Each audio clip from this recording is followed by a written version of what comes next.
Chapter 2655. Birth of a Mythic. Upon hearing the Tier 3 Shield Warrior's words, Solid Wind turned to Faux with an embarrassed expression. Previously, she had been focused on fighting, so she had forgotten to ask for Faux's name. In fact, she had even forgotten to thank Faux for his help. Fortunately, the Shield Warrior Crazed Bull had taken the initiative to ask. Otherwise, their adventurer team would appear very ungrateful. Black Flame, Faux replied calmly. Black Flame. Crazed Bull laughed involuntarily when he heard Faux's name. Friend, your name is too amazing. Most likely, nobody in Star Moon Kingdom would dare show disrespect to this name. The rest of the team nodded in agreement with Crazed Bull's words. At this point in time, there was nobody unaware of the name of Silverwing's guild leader. Let alone the Star Alliance, a first-rate guild operating in Star Moon Kingdom. Even the various superpowers had to show respect to Silverwing now. All the players in Star Moon Kingdom knew of Black Flame's existence. However, no matter how they looked at Faux's cloaked figure, he didn't match the legendary Black Flame they knew of. They also didn't think that the guild leader of Silverwing would come to this godforsaken place that was infested with Faux Saint monsters. Alright, it's just a form of address. Since he doesn't want to reveal his name, there's no need for us to pry into the matter, Solid Wind whispered through the team chat when she saw her teammates poking fun at Faux. At Solid Wind's admonishment, everyone promptly nodded and dropped the topic. After all, it was all thanks to Faux that they survived. Since Faux wished to conceal his identity, they naturally wouldn't try to delve into the matter. We still haven't thanked you for your help just now, Brother Black Flame. In the future, if you come across any trouble in the Orc Empire or Star Moon Kingdom, please feel free to seek us out. Our blood-packed adventurer team might not be comparable to large guilds, but we are more than capable of settling small problems, Solid Wind said in gratitude as she approached Faux. That's right. We might not be some famous top adventurer team, but we are still one of the top 20 adventurer teams operating in the Orc Empire. If you come across some wandering dark players, so long as you mention the name Blood Pact, those dark players will generally show some respect and take a step back, Crazed Bull said confidently. Alright, Faux said, nodding. At the same time, a bitter smile formed beneath the hood of his cloak when he saw that Solid Wind and her team did not believe him. Let's get back on the carriages and continue on our way. Once night arrives, not only will those Faux Saint monsters grow more active, but Saint's Hands members will also ambush the players operating around Silverwing town. With the little manpower we have, we definitely won't be able to defend all the merchandise, Solid Wind said as she pointed at the nearby merchant fleet. Everyone then boarded the carriages of the merchant fleet, not daring to waste any more time in this place. Vice Commander Wind, since the Faux Saint monsters are more active at night, aren't Saint's Hands members afraid of getting assaulted by them? Faux asked curiously after getting onto the leading carriage. Since Saint's Heart was trying to expand its influence in Star Moon Kingdom, clashing with Silverwing was inevitable. Hence, he wasn't surprised that Saint's Heart was targeting the players operating around Silverwing's territories. However, the Faux Saint monster's strength was no trivial matter either. It would be extremely foolish for Saint's Hand to take action in Silverwing Town's vicinity during the Faux Saint monster's peak period. We found this situation very strange as well. However, it seems that Saint's Hand has developed a special tool. And when players wear this special tool, so long as they do not attack those Faux Saint monsters, then those Faux Saint monsters won't attack them either. With this tool, Saint's Heart's members can coordinate their movements with the Faux Saint monsters in targeting Silverwing Town. Recently, their assaults have become stronger. By the looks of it, Saint's Hand wants to capture Silverwing Town as soon as possible, Solid Wind said. However, for independent players like ourselves, we really don't wish to see Silverwing Town fall. Thus far, the guild towns captured by Saint's Hand are open only to Saint's Hand's members. Meanwhile, Silverwing Town is the Orc Empire's current economic center. If Saint's Hand manages to capture Silverwing Town, then we won't have anywhere to go. Hence, many adventurer teams and even some of Star Moon Kingdom's guilds are currently working together to assist Silverwing in defending against Saint's Heart's assault and protecting the merchant fleets heading toward Silverwing Town. Only, due to the Faux Saint monsters growing increasingly stronger, our side has recently started to fall into a disadvantage. I don't know how much longer we can hold out like this. Aside from Solid Wind, the other players present also hated Saint's Hand with a vengeance. Currently, the various kingdoms and powers were already struggling to deal with the Faux Saint monsters, yet Saint's hand was actually exploiting the situation, making it increasingly difficult for independent players like themselves to survive. However, despite their hatred for Saint's hand, they were utterly powerless to do anything against the guild. In fact, even the various superpowers did not dare to oppose Saint's hand and could only watch from the sidelines. From the conversations with Solid Wind and the others, Faux gradually understood Star Moon Kingdom's current situation. Although Star Moon Kingdom had already lost close to half of its territory, not a single main city-ranked NPC city had fallen. Even so, the situation did not look too good for the kingdom. This was because the Faux Saint monsters were growing increasingly stronger, which in turn prompted a large number of players to emigrate from the kingdom. At this point, White River City, which originally had a player population exceeding 10 million, now had a population of less than 4 million. The other NPC cities in the kingdom were in an even worse state. Meanwhile, the drastic decrease in player population had also caused Star Moon Kingdom's economy to contract, forcing many powers to leave the kingdom in search of greener pastures. To make matters worse, the departure of Star Moon Kingdom's major powers opened up opportunities for the various dark powers to rise up.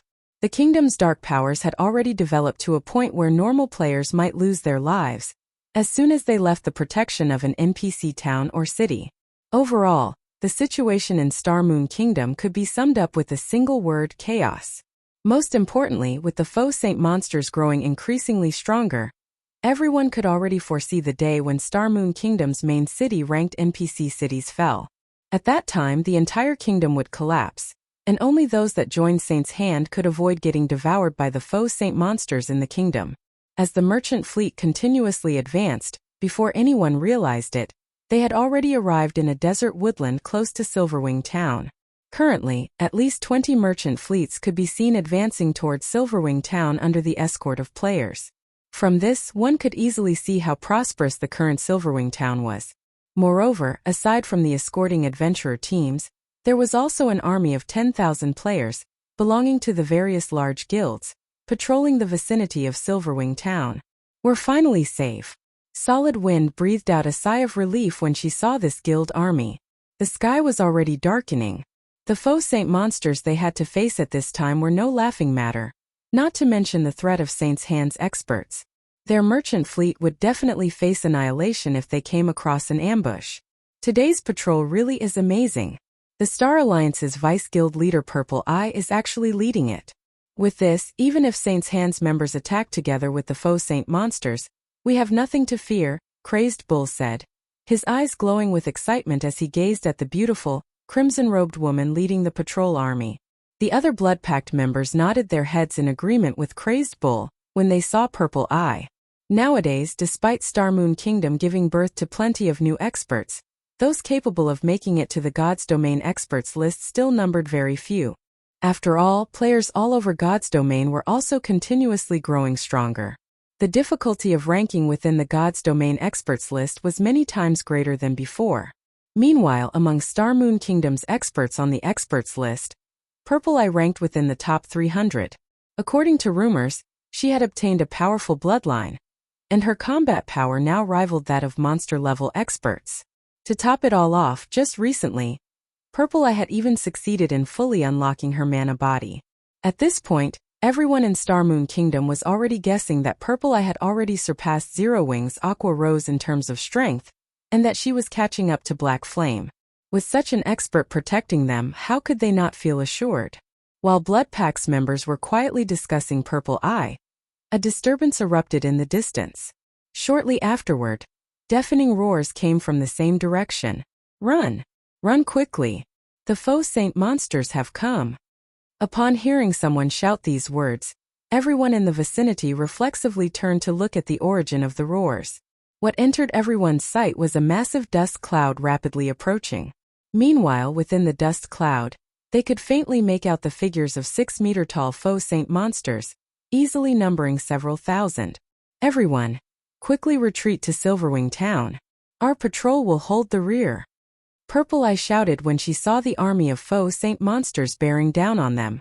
The patrol army promptly shifted to a defensive formation. From how calmly the patrol army's members reacted even after seeing the approach of several thousand Faux Saint monsters, it was obvious that they were all experienced experts. However, when the Faux Saint monsters arrived within 500 yards, the expressions of the patrol army's members changed. Not good. There's a mythic ranked Faux Saint monster. Among the Faux Saint monsters present, even the Faux Saint destroyers were only 7 meters tall. However, to everyone's surprise, a 12-meter-tall figure was running amidst the monster army. The intense pressure this 12-meter-tall Faux Saint monster exuded was so powerful that even level 112, Tier 2 experts felt stifled.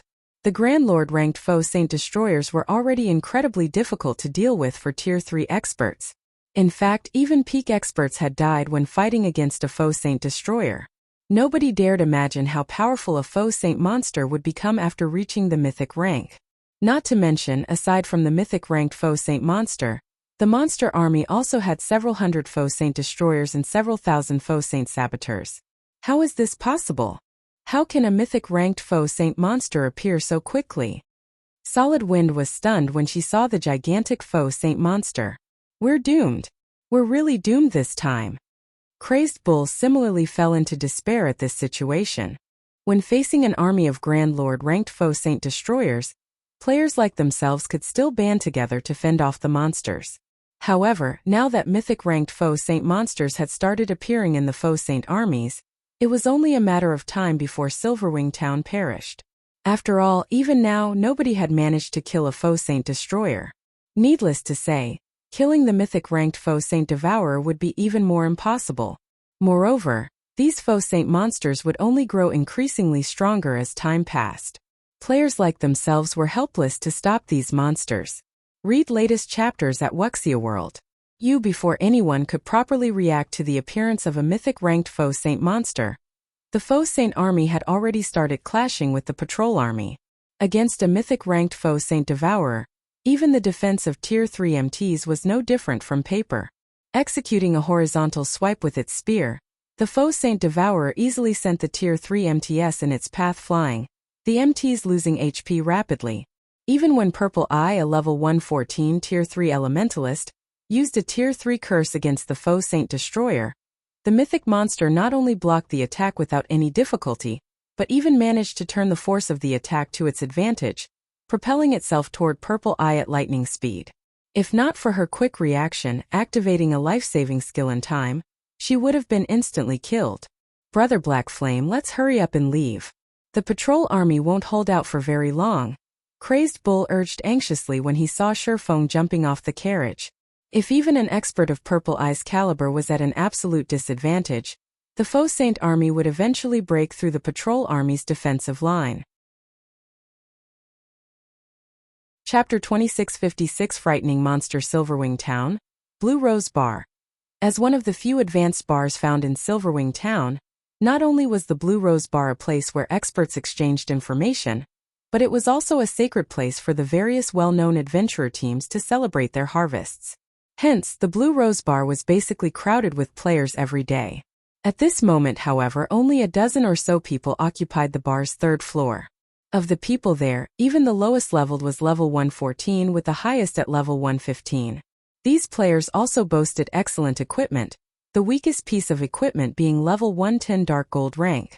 As for level 100 plus epic equipment that could make even peak experts drool, every one of these players had at least 2 pieces, with some of them sporting up to 4. However, compared to the levels and equipment of these people, their identity was what was truly astonishing. These players were none other than the peak experts of Crimson Emperor, a guild that was known by almost everyone in the surrounding kingdoms and empires.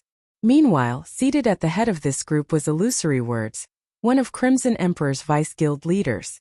Sure enough, just like our spies in Saint's Hand reported, the mythic-ranked Faux Saint Devourer that recently spawned is planning to attack Silverwing Town. A level 114 man with a fierce look said as he looked at the image on the magic mirror set up in the middle of the table. Sighing, the man continued, "It won't be long before more Faux Saint Devourers appear. With this, Silverwing Town will fall within a few days. At that time, it will be useless even if Zero Wing's main force members show up."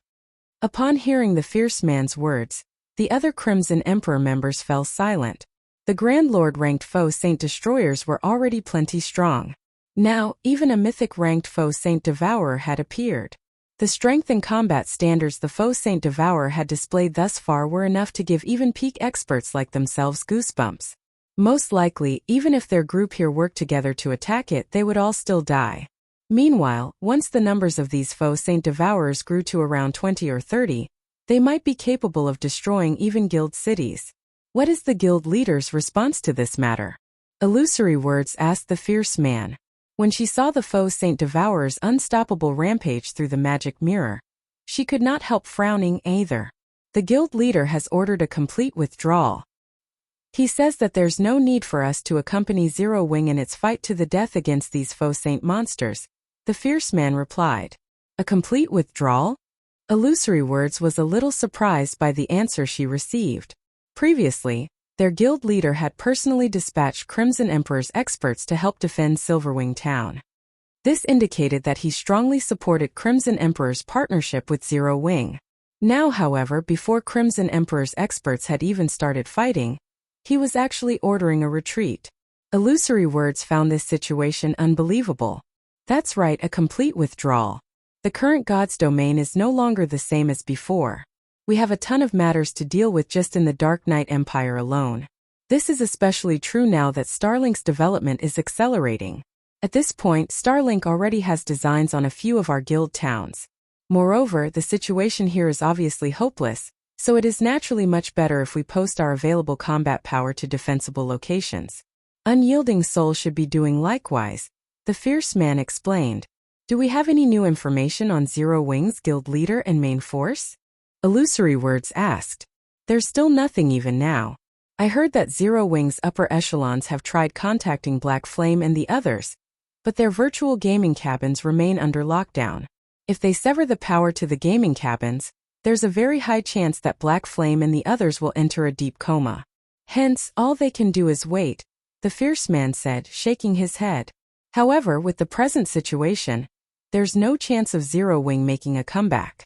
Setting aside the threat of Starlink and the Dark World, Zero Wing will have difficulty defending its headquarters in Starmoon Kingdom from the Faux Saint monsters. Nothing will change even if Black Flame and the others return. The difference in combat power is simply too large. Moreover, there's also Saint's Hand, which is eyeing Zero Wing's position in Starmoon Kingdom. Saint's Hand's origin is extremely mysterious and extraordinary. Even Blackwater's mighty Xuanwuchisa seems afraid of it. Otherwise, with her personality, she definitely wouldn't make any concessions in the Orc Empire. I understand. However, at the rate the Faux Saint Devourers are spawning, so long as we defend together, we should be able to hold out for another 2 weeks or so. Retreating so soon is really... Although Illusory Words understood what the fierce man was trying to say, she still could not bring herself to give up just like that. 2 weeks. The fierce man revealed a bitter smile at Illusory Words' statement. If we really could hold on for another 2 weeks, the guild leader wouldn't have called for a retreat right away. What do you mean? Illusory Words asked curiously. While Tier 4 combatants were indeed extremely powerful and especially useful when attacking fortified locations, with Silverwing Town's defenses and the experts like themselves present, it would take at least 20 or 30 Faux Saint Devourers to conquer Silverwing Town. According to the information we collected from Saint's Hand, when Faux Saint monsters reach the mythic rank, not only do their basic attributes and combat power undergo a qualitative transformation, but so does their intellect as well, the fierce man said, fear darkening his eyes as he looked at the Faux Saint Devourer displayed on the magic mirror. Isn't it normal for them to gain a boost to their intellect? Illusory Words didn't get the fierce man's point. It wouldn't be a problem if it were a normal improvement in intellect. However, according to Saint's Hand's information, these Faux Saint monsters gain the ability to learn once they reach the mythic rank. In just a few minutes they can learn the combat techniques players use. And the more experts they fight, the more quickly they improve. They are monsters in the truest sense. The fierce man explained. How is this possible? Doesn't this mean that, aside from NPCs, nobody will be able to suppress those Faux Saint Devourers? Illusory Words could not help feeling that the fierce man was being too alarmist when she heard his words. Learning a combat technique was easier said than done. Even with the guidance of a complete legacy crystal, Peak experts would need dozens of hours to learn a combat technique. Without any guidance, they wouldn't be able to learn a combat technique even given a month or two. Hence, how could a monster that, at most, possessed intellect rivaling that of ordinary players, learn a combat technique in just a few minutes? I didn't believe this information either, the fierce man said as he chuckled bitterly. He then sent a video recording to Illusory Words and continued, "Take a look at it yourself." When Illusory Words played the video recording, it showed a Tier 3 Void Realm expert fighting a Mythic-ranked Faux Saint Devourer. At the start of the fight, the Void Realm expert was merely at a disadvantage in terms of basic attributes. With his superior combat standards, he should be able to survive against the Devourer for quite some time. However, after the Void Realm expert cycled through a few combat techniques a few times, the Faux Saint Devourer seemingly got bored of the expert's antics and executed a basic footwork to instantly kill the said expert. And shortly afterward, the fallen expert's corpse transformed into a Faux Saint monster. How is this possible? Goosebumps rose all over Illusory Words' body when she saw the peak expert getting killed. Her reaction was because this peak expert was someone she recognized. He was none other than 100 Arms, the commander of the adventurer team Crimson Wolves, a top adventurer team based in the Black Dragon Empire. 100 Arms was an expert who was only half a step away from reaching the domain realm. However, despite 100 Arms having such high combat standards, the Faux Saint Devourer had actually instant killed him. Moreover, the monster had even used 100 Arms' prided footwork, doppelganger steps, to do so. That's right. That Faux Saint Devourer learned doppelganger steps in only a minute. Moreover, the Devourer was extremely cunning while fighting 100 Arms. It didn't use its full strength at the start of the fight. Instead, it held back and squeezed out all of 100 Arms' potential, forcing 100 Arms to use every move he had. Only after seeing that 100 Arms had nothing left to offer did the Devourer kill him. The situation is similar to Purple Eyes right now, the fierce man said, breathing out a deep sigh as he watched Purple Eye clash with the Faux Saint Devourer through the magic mirror. No wonder the guild leader wants us to retreat immediately. Who could possibly be a match for such a monster? Illusory Words muttered, still in shock over the Faux Saint Devourer's intellect. With such strength and intellect, the Faux Saint Devourer simply wasn't an existence that players could handle. Only NPCs could kill such a monster. Read latest chapters at Wuxia World. Just as Illusory Words was about to command Crimson Emperor's members to withdraw from Silverwing Town, the movement pattern of the Faux Saint Devourer fighting Purple Eye suddenly changed. In the blink of an eye, it appeared behind the Elementalist and sent over 20 spear images stabbing at her. The move the Faux Saint Devourer had executed was one that Illusory Words was familiar with. It was another one of 100 Arms' trademark moves, the advanced combat technique Fallen Leaves. Upon seeing this move being executed, Illusory Words could not help a sigh.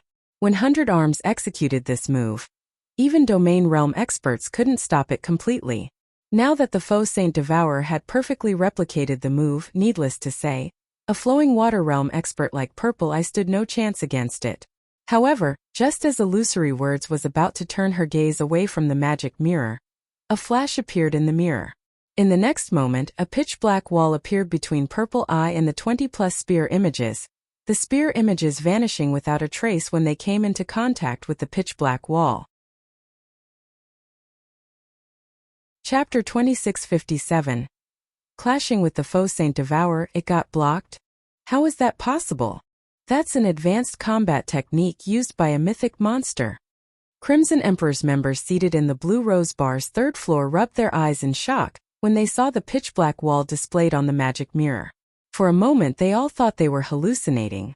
In terms of basic attributes, the Faux Saint Devourer was above average among mythic monsters of the same level.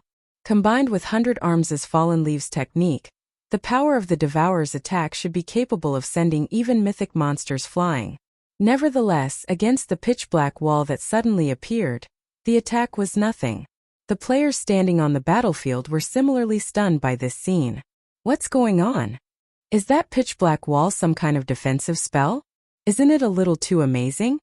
Everyone was surprised and confused by the pitch-black wall that had suddenly appeared on the battlefield. Not only did this pitch-black wall block the Faux Saint Devourer's attack, but it had even split the entire battlefield in half, forcing the majority of the monster army to halt their charge. Now, the Faux Saint monsters could only stand still and quietly look at the pitch-black wall before them. This is a spatial tear. Illusory Words exclaimed when she saw the pitch-black wall fading out of existence. A spatial tear? How is that possible? Even a very powerful attack would, at most, cause a thin tear stretching over a dozen yards. This wall is over 100 yards long and over 50 yards tall. Who could possibly have such strength? The fierce man refuted, shaking his head in denial. He felt that Illusory Words' conjecture was ridiculous. Everyone in the bar's third floor was familiar with spatial tears. After all, they would always come across spatial tears when clashing with Tier 4 mythic monsters. A spatial tear was the byproduct of an attack carrying too much power for the surrounding space to handle. The surrounding space would destabilize and shatter like broken glass, which was why the shape of spatial tears was generally irregular. However, the pitch-black wall displayed on the magic mirror was incredibly stable. There were no cracks in it at all. It looked like a steel wall that had just fallen out of the sky. Incredibly smooth and heavy. I guess you're right. Even that person wouldn't be capable of such a feat, Illusory Words said, laughing despite herself. After giving the matter some thought, she agreed with the fierce man. Regardless who saved Purple Eye, the fierce man wondered as he carefully tracked the pitch-black wall back to its origin. Setting aside the wall's defensive capabilities, just the fact that this person saw through the Faux Saint Devourer's movements is already plenty amazing.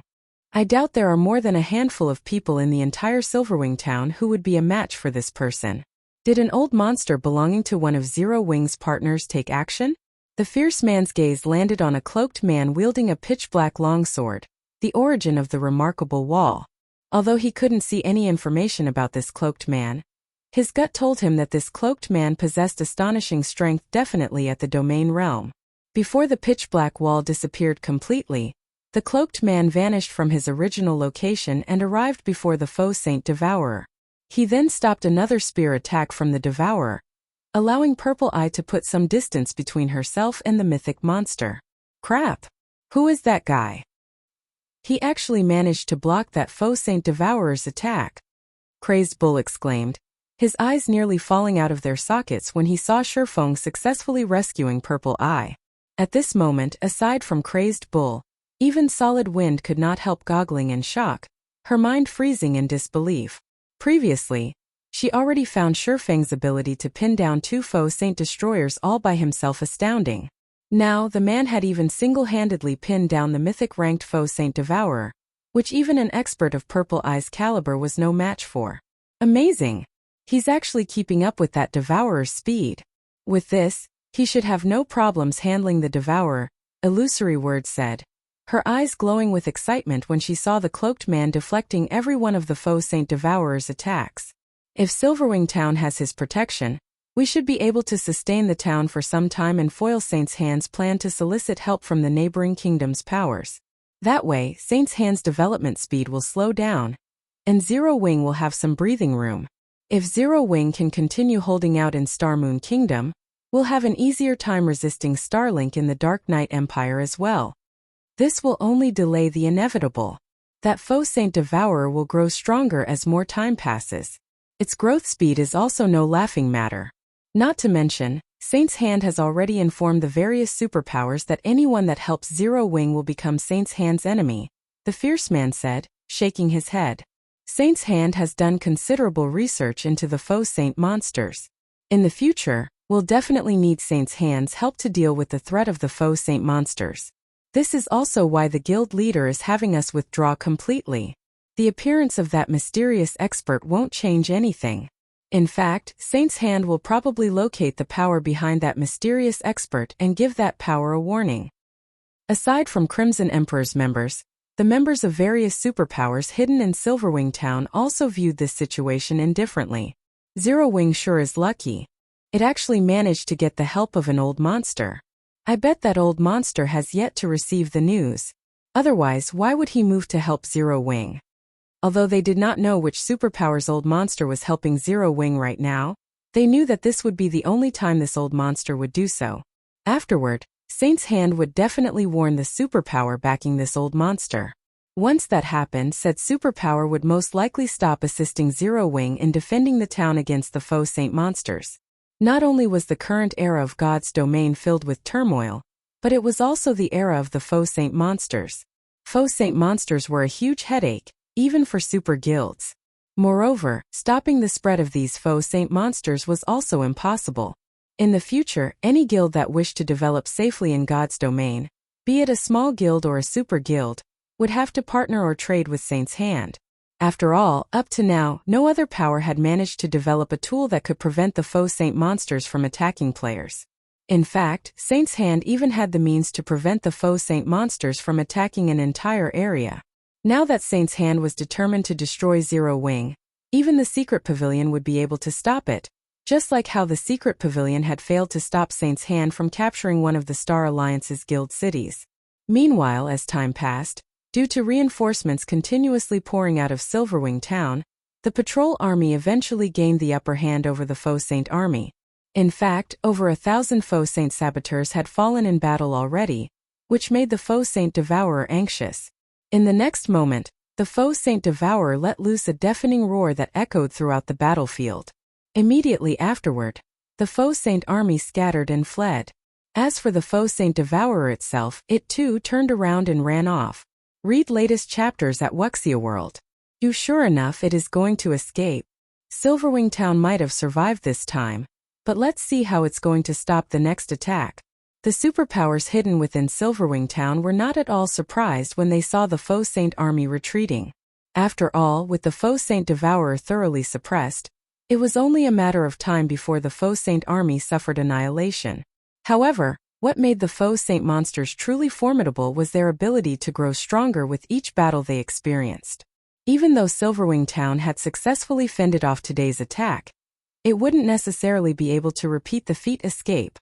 Feng sneered when he saw the Faux Saint Devourer fleeing. Do you think you can escape? Following which, he took out the Ring of Gospel from his bag and activated Miniature World.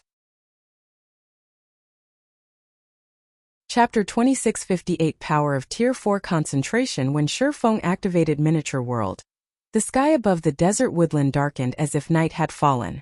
Immediately, everyone on the battlefield felt their perception of their surroundings vanish. It was as if they had been plunked into a pitch-black void with nothing in it. Moreover, aside from the players, even the fleeing Faux Saint monsters came to a halt and aimlessly turned their heads left and right, their eyes brimming with fear and confusion. Shortly afterward, a colorful brilliance descended from the sky, the lights giving off a sacred and majestic feeling. Spectators at a distance would see a gigantic rainbow barrier enveloping the entire desert woodland outside Silverwing Town. This rainbow barrier thoroughly isolated the woodland from the outside world, making the woodland look like a mirage.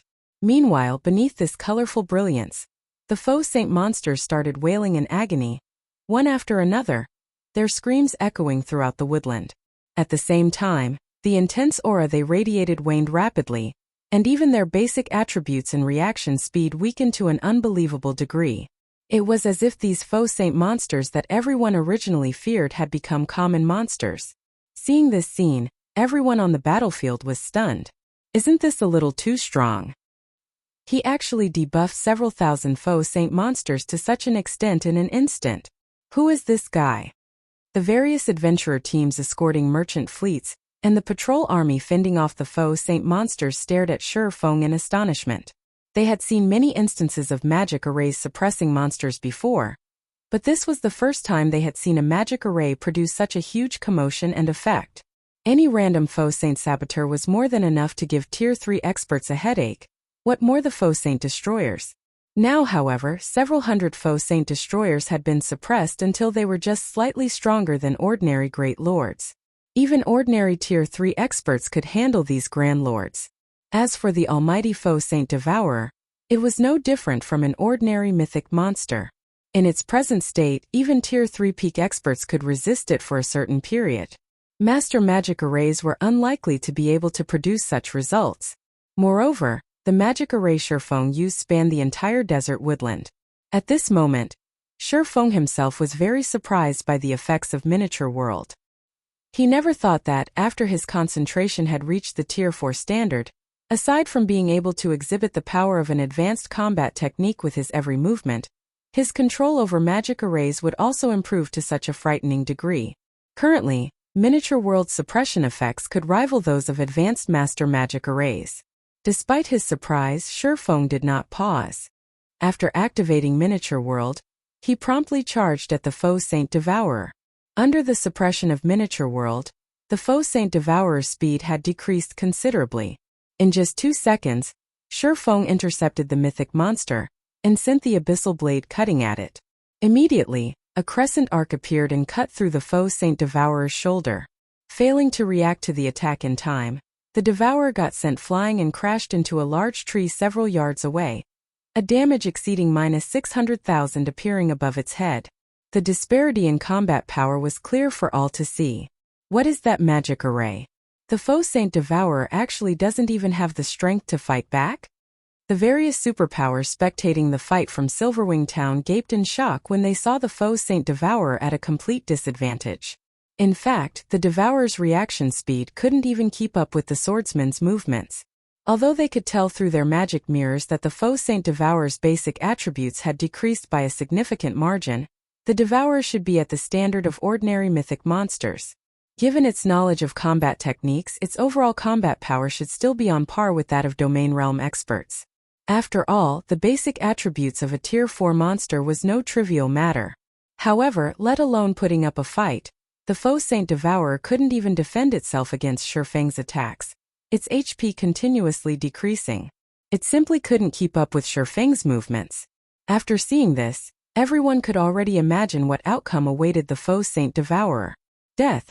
While it might be impossible for Faux to kill the Faux Saint Devourer by himself, as the mythic monster had 1.6 billion HP, so long as a dozen or so Tier 3 experts joined him in assaulting it, the Devourer would eventually fall. Until this day, let alone killing a mythic-ranked Faux Saint Devourer, the various superpowers hadn't even managed to kill a Grand Lord-ranked Faux Saint Destroyer before. Now, however, Faux accomplished this miracle just by using a magic array. This was simply unbelievable. Following which, time passed quickly.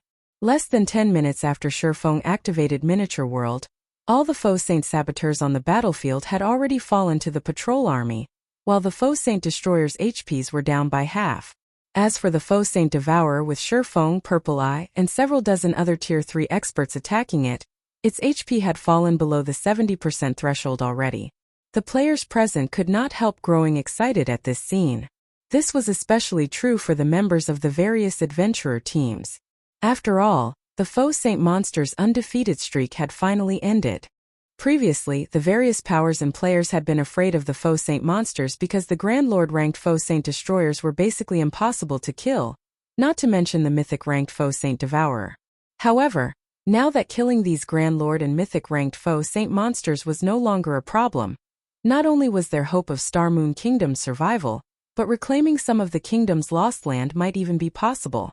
Players like themselves would then be able to continue developing in the Orc Empire and Star Moon Kingdom like before. I don't know who that person is, but after this battle, the situation in the Orc Empire and Star Moon Kingdom is most likely going to change, Illusory Words said, the corners of her lips curling up slightly as she watched Faux suppressing the Faux Saint Devourer on the magic mirror. Previously, the undefeatable Faux Saint monsters were the main reason why the various major powers and superpowers feared Saint's hand. Now, although they had succeeded in killing only a very small portion of the Faux Saint monsters plaguing Star Moon Kingdom, so long as news of this success spread, Saint's hand would no longer be able to act in an overbearing manner as it did before. However, just when the various superpowers hidden within Silverwing Town thought that the Faux Saint army was going to suffer annihilation, several dozen lightning spears descended from the sky, shooting at Faux and the others, who were assaulting the Faux Saint Devourer. The speed and power of the lightning spears were so great that more than 20 Tier 3 experts were instantly vaporized. Along with the descent of the lightning spears, 2 magic barriers suddenly appeared around the injured Faux Saint Devourer, protecting it from further harm. The Tier 3 Curse Purple Eyes failed to break through them. Before anyone could react to this turn of events, over 100 figures emerged rapidly from the surrounding forest and interposed themselves between the Faux Saint Devourer and Faux's group. Surprisingly, Every one of these new arrivals radiated an aura rivaling that of Grand Lords of the same level. Who are you people? What are you trying to do? After Purple Eye saw her companions killed and the Faux Saint Devourer protected by a twofold magic array, an indescribable rage welled up within her as she glared at the 100-plus black-clad Tier 3 experts that had suddenly appeared. If not for these new arrivals exuding auras rivaling that of Grand Lords, she would have attacked them already. However, reason told her she absolutely mustn't do so. After all, so long as she took action, both she and her several dozen remaining teammates would die swiftly. At this time, a tall and bald man with golden eyes walked out of the group. Looking at Purple Eye, the bald man smiled and said, "Commander Purple, long time no see. Do you still recognize me?" With the appearance of this bald man, the atmosphere became incredibly tense, and Purple Eye's expression turned grave. "Thousand Eyes, why are you here?" Purple Eye demanded, a tinge of fear darkening her eyes as she looked at this bald man. What is Saint's Hand trying to do? As for why she feared this bald man named Thousand Eyes, it was because he was the commander of one of Saint's Hand's 3 trump card legions. He was also the monster responsible for capturing the Star Alliance's Guild City. Thousand Eyes' basic attributes rivaled those of ordinary mythic monsters. He had even instantly killed the Domain Realm expert that the Secret Pavilion sent to aid the Star Alliance. Do I even need to say it? It's because you people have gone too far. That's why we came to stop you, Thousand Eyes said. What do you mean? Purple Eye asked. It is only a matter of time before the Faux Saint monsters take over the entire eastern continent.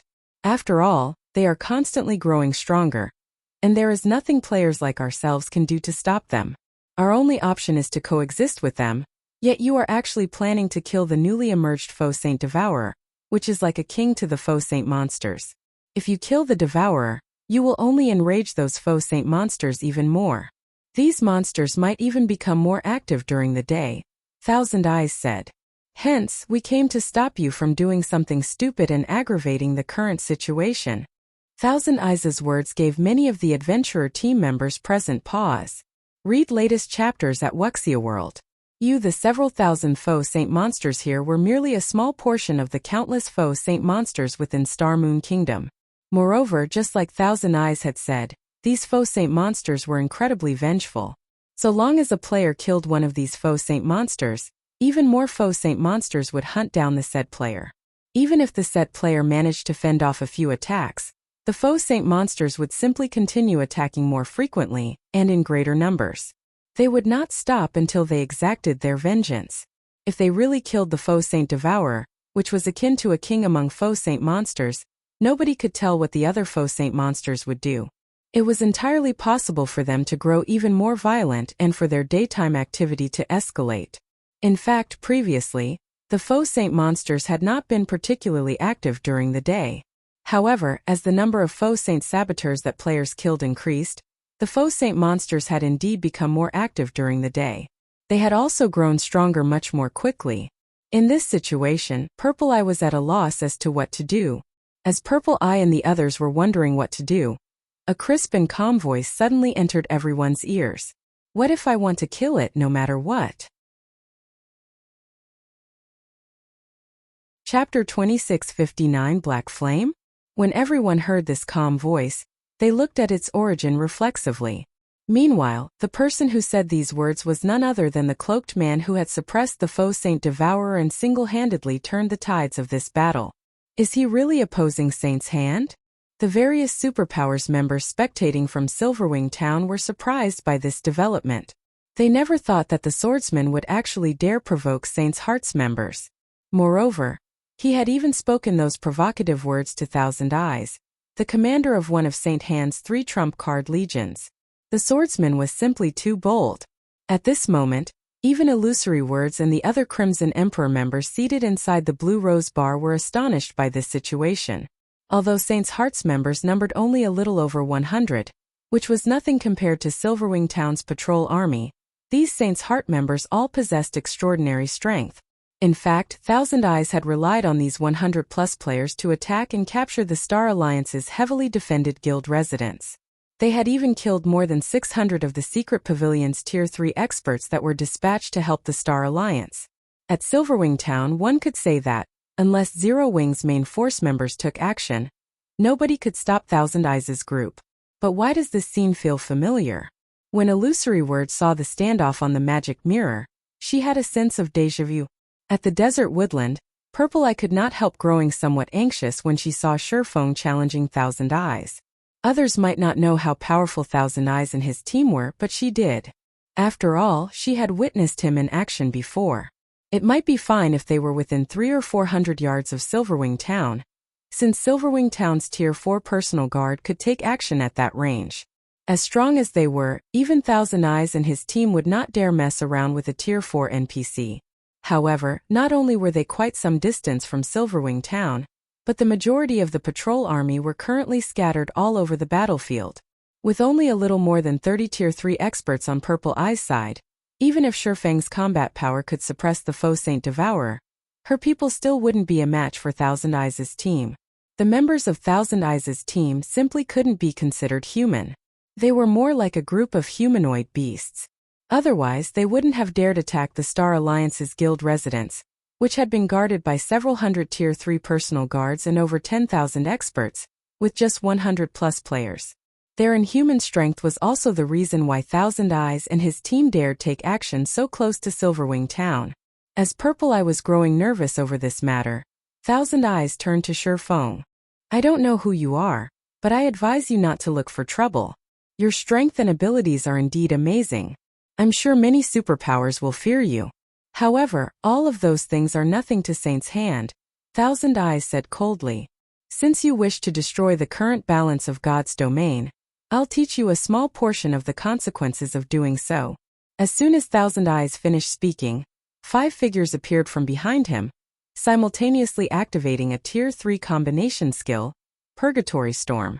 Each of these 5 people immediately split into 6 copies of themselves and surrounded Sherfeng.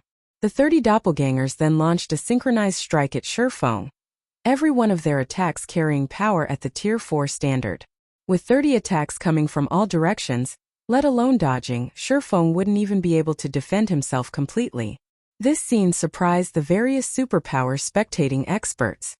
Saint's Hand actually has a 5-man Tier 3 combination skill? Illusory Words frowned when she saw the 5 players attacking Sherfeng. Tier 3 skills and spells were originally plenty rare already. Even the superpowers Tier 3 experts hardly had any Tier 3 skills or spells, let alone Tier 3 combination skills, which even the superpowers dreamed of obtaining. Even the weakest Tier 3 combination skill allowed players to exhibit power at the Tier 4 standard. Stronger Tier 3 combination skills could even repulse mythic monsters. Tier 3 combination skills served as a trump card against mythic bosses. However, until now, there had been no news of any superpower obtaining a Tier 3 combination skill for 5 players. Even the strongest one required only 3 players to use. Against a 5-man Tier 3 combination skill, even the Faux Devourer would not emerge unscathed. A 5-man Tier 3 combination skill.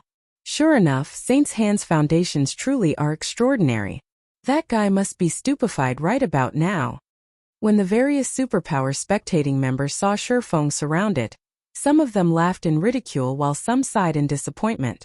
Although the swordsman indeed possessed astonishing strength, just like Thousand Eyes had said, it was nothing in front of Saint's Hand. The 30 attacks which tore space struck at Sherfeng simultaneously, their frightening power making even Purple Eye, who stood over 30 yards away, feel stifled. Just as the 30 devastating attacks were about to devour Sherfeng, however, he raised the abyssal blade overhead with both hands before swinging the magic weapon at the attacks. First sword Light Shadow. The phantom of a gigantic greatsword suddenly appeared in the air. However, compared to the previous times Sherfeng executed Light Shadow, the phantom greatsword felt much more solid this time. Moreover, just its manifestation made the surrounding space heavy. Even the attacks approaching Sherfeng slowed down considerably. At this moment, it was as if only this phantom greatsword was moving while everything else remained static. Boom! The 30 attacks capable of repulsing even the Faux Devourer shattered instantly into countless particles of light, and the surrounding space crumbled from the terrifying force of the impact. Immediately afterward, 5 figures went flying out of the shattered space like cannonballs and crashed into the large trees over 30 yards away. Despite the trunks of the large trees having a 4-meter diameter, the 5 figures came to a stop only after ramming through several of these forest giants. And when these figures eventually landed back on the ground, their HP bars depleted rapidly and stabilized only after hitting the 30% mark. This, upon seeing the 5 heavily injured Saint's Hand members, Purple Eye gaped in shock. With just one move, Faux not only shattered the 5-man, Tier 3 combination skill but even heavily injured the 5 Saint's Hand members. The ease with which he neutralized the attack made it seem as if the 5 Saints' Hand members were not peak experts boasting basic attributes rivaling that of Grand Lords, but merely ordinary players that one could find anywhere. Who are you?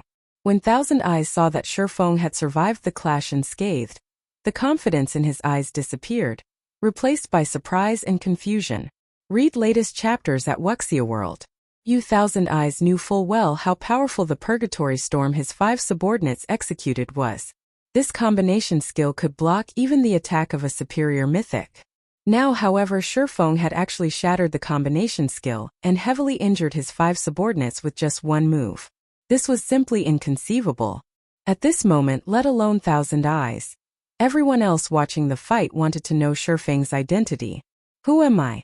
Turning his gaze to Thousand Eyes, Faux retorted calmly, "You have the gall to take action in Silverwing Town's vicinity, yet you're asking who I am? Don't you think this question of yours is idiotic?" Upon hearing Faux's words, silence suddenly befell the various superpower spectating members as they all stared at Faux's cloaked figure in disbelief. Black Flame. Chapter 2660 Legendary name. When Faux pushed back the hood of his black cloak, a deathly silence filled his surroundings. If not for the mantle of his cloak swaying with the breeze, one would think that time had stopped. He's actually the real Black Flame? Crazed Bull's eyes nearly fell out of their sockets as he goggled at Faux, his body shuddering involuntarily at this discovery. Black Flame. This was a name that every superpower on the continent knew. Black Flame was an existence that had pulled off numerous miracles in battle, one that even the superpowers had great difficulty dealing with. In the hearts of independent players, he was akin to a living legend. Although Black Flame had disappeared from the eastern continent for some time now, just his prestige alone had allowed Zero Wing to continue rapidly developing on the eastern continent unharassed. Even an overbearing superpower like Saint's Hand did not dare mess around with Zero Wing, and only quietly watched as the Faux Saint monsters chipped away at Zero Wing's forces. Saint's Hand did not dare directly target any of Zero Wing's guild towns or cities. Moreover, because of Black Flame's name, no superpower aside from a few like Starlink dared to hinder Zero Wing economically. He's back. He's finally back. Purple Eye could not help her excitement when she saw Faux's face. At the same time, though, an indescribable bitterness also filled her heart. Although the gap between the Star Alliance and Zero Wing had been widening all this time, Purple Eye had never given up on improving herself. She still hoped to surpass Aqua Rose and Gentle Snow one day, and develop the Star Alliance into a superpower as well. However, against Saint's Hand, her power had proven utterly insignificant. In the end, she could only watch as the Star Alliance's main headquarters in Star Moon Kingdom fell. In fact, she couldn't even adequately stop the Faux Saint monsters' ambushes. Meanwhile, after a moment of silence, the various superpower spectating members, as well as Saint's Hand's members, burst into laughter. Black Flame? Zero Wing's guild leader? So what if he returns now? He's been gone from the eastern continent for so long. Does he really think the continent is the same as before? They were indeed very surprised by Faux's appearance. However, that was it, nothing more. After all, Faux had disappeared from the eastern continent for far too long. He simply didn't know the situation the eastern continent was currently in. So you're Zero Wing's guild leader, Black Flame. No wonder you could shatter that 5-man combination skill, Thousand Eyes said, applauding as he looked at Faux. In the next moment, though, he sneered. But so what if you've returned? Now that the Faux Saint army has already given birth to a mythic-ranked Faux Saint Devourer, many more of its kind will be appearing in the future. Nobody can stop the Faux Saint army now. Do you think you can change things just because you've returned? He was familiar with the name of Black Flame. This was a monster that his guild leader had warned him to be careful of. If it were a few days ago, he would indeed be terrified of Faux. Now, however, let alone fearing Faux, he didn't even consider the swordsman a threat. Boss, why are we wasting words with him? Since he is Black Flame, we should let this old bastard know that he is already obsolete. This is no longer his era, urged Irontooth, formerly the chief shield warrior of the Purple Thorns Kingdom's #1 guild, Sin Realm, with a playful smirk on his face. He had always wanted to destroy the guild known as Zero Wing.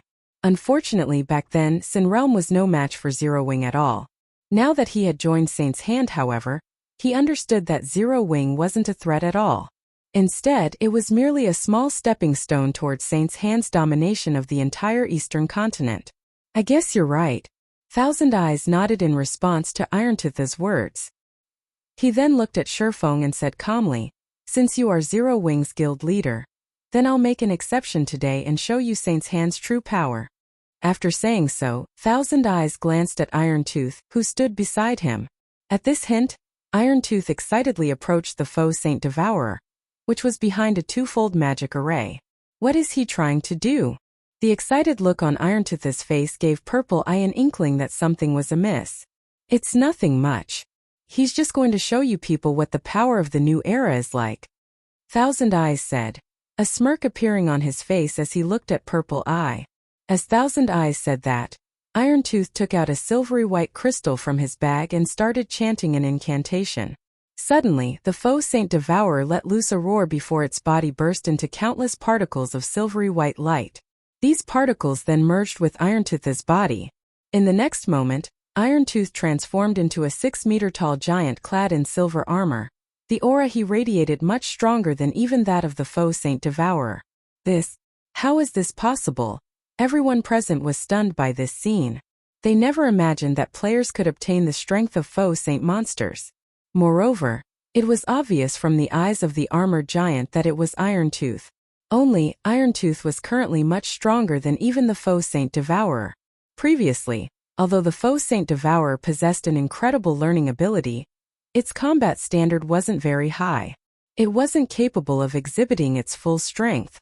However, now that Irontooth had gained control of this strength, the combat power he could exhibit would far exceed that of the Faux Saint Devourer. Amazing! Truly amazing. So, this is the strength of a mythic-ranked Faux Saint monster.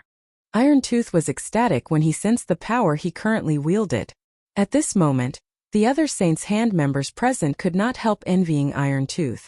In front of such strength, players were nothing.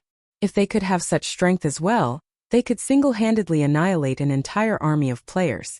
They wouldn't even have to fear Tier 4 NPCs. Meanwhile, the various superpowers spectating members gaped in shock at the transformed Irontooth. They hadn't suspected that Saint's Hand had kept such a powerful trump card hidden all this time. This is bad. Although Irontooth is only in the flowing water realm, with the Faux Saint Devourer's strength, let alone Black Flame, even Silverwing Town's Tier 4 personal guard might not be a match for him. Illusory Words' complexion darkened as she took in the armored giant displayed on the magic mirror. Originally, Feng's appearance should have been a joyous matter. With the combat power he possessed, he would be of great help in the current situation. However, Illusory Words had never imagined that Saint's Hand would have such a trump card.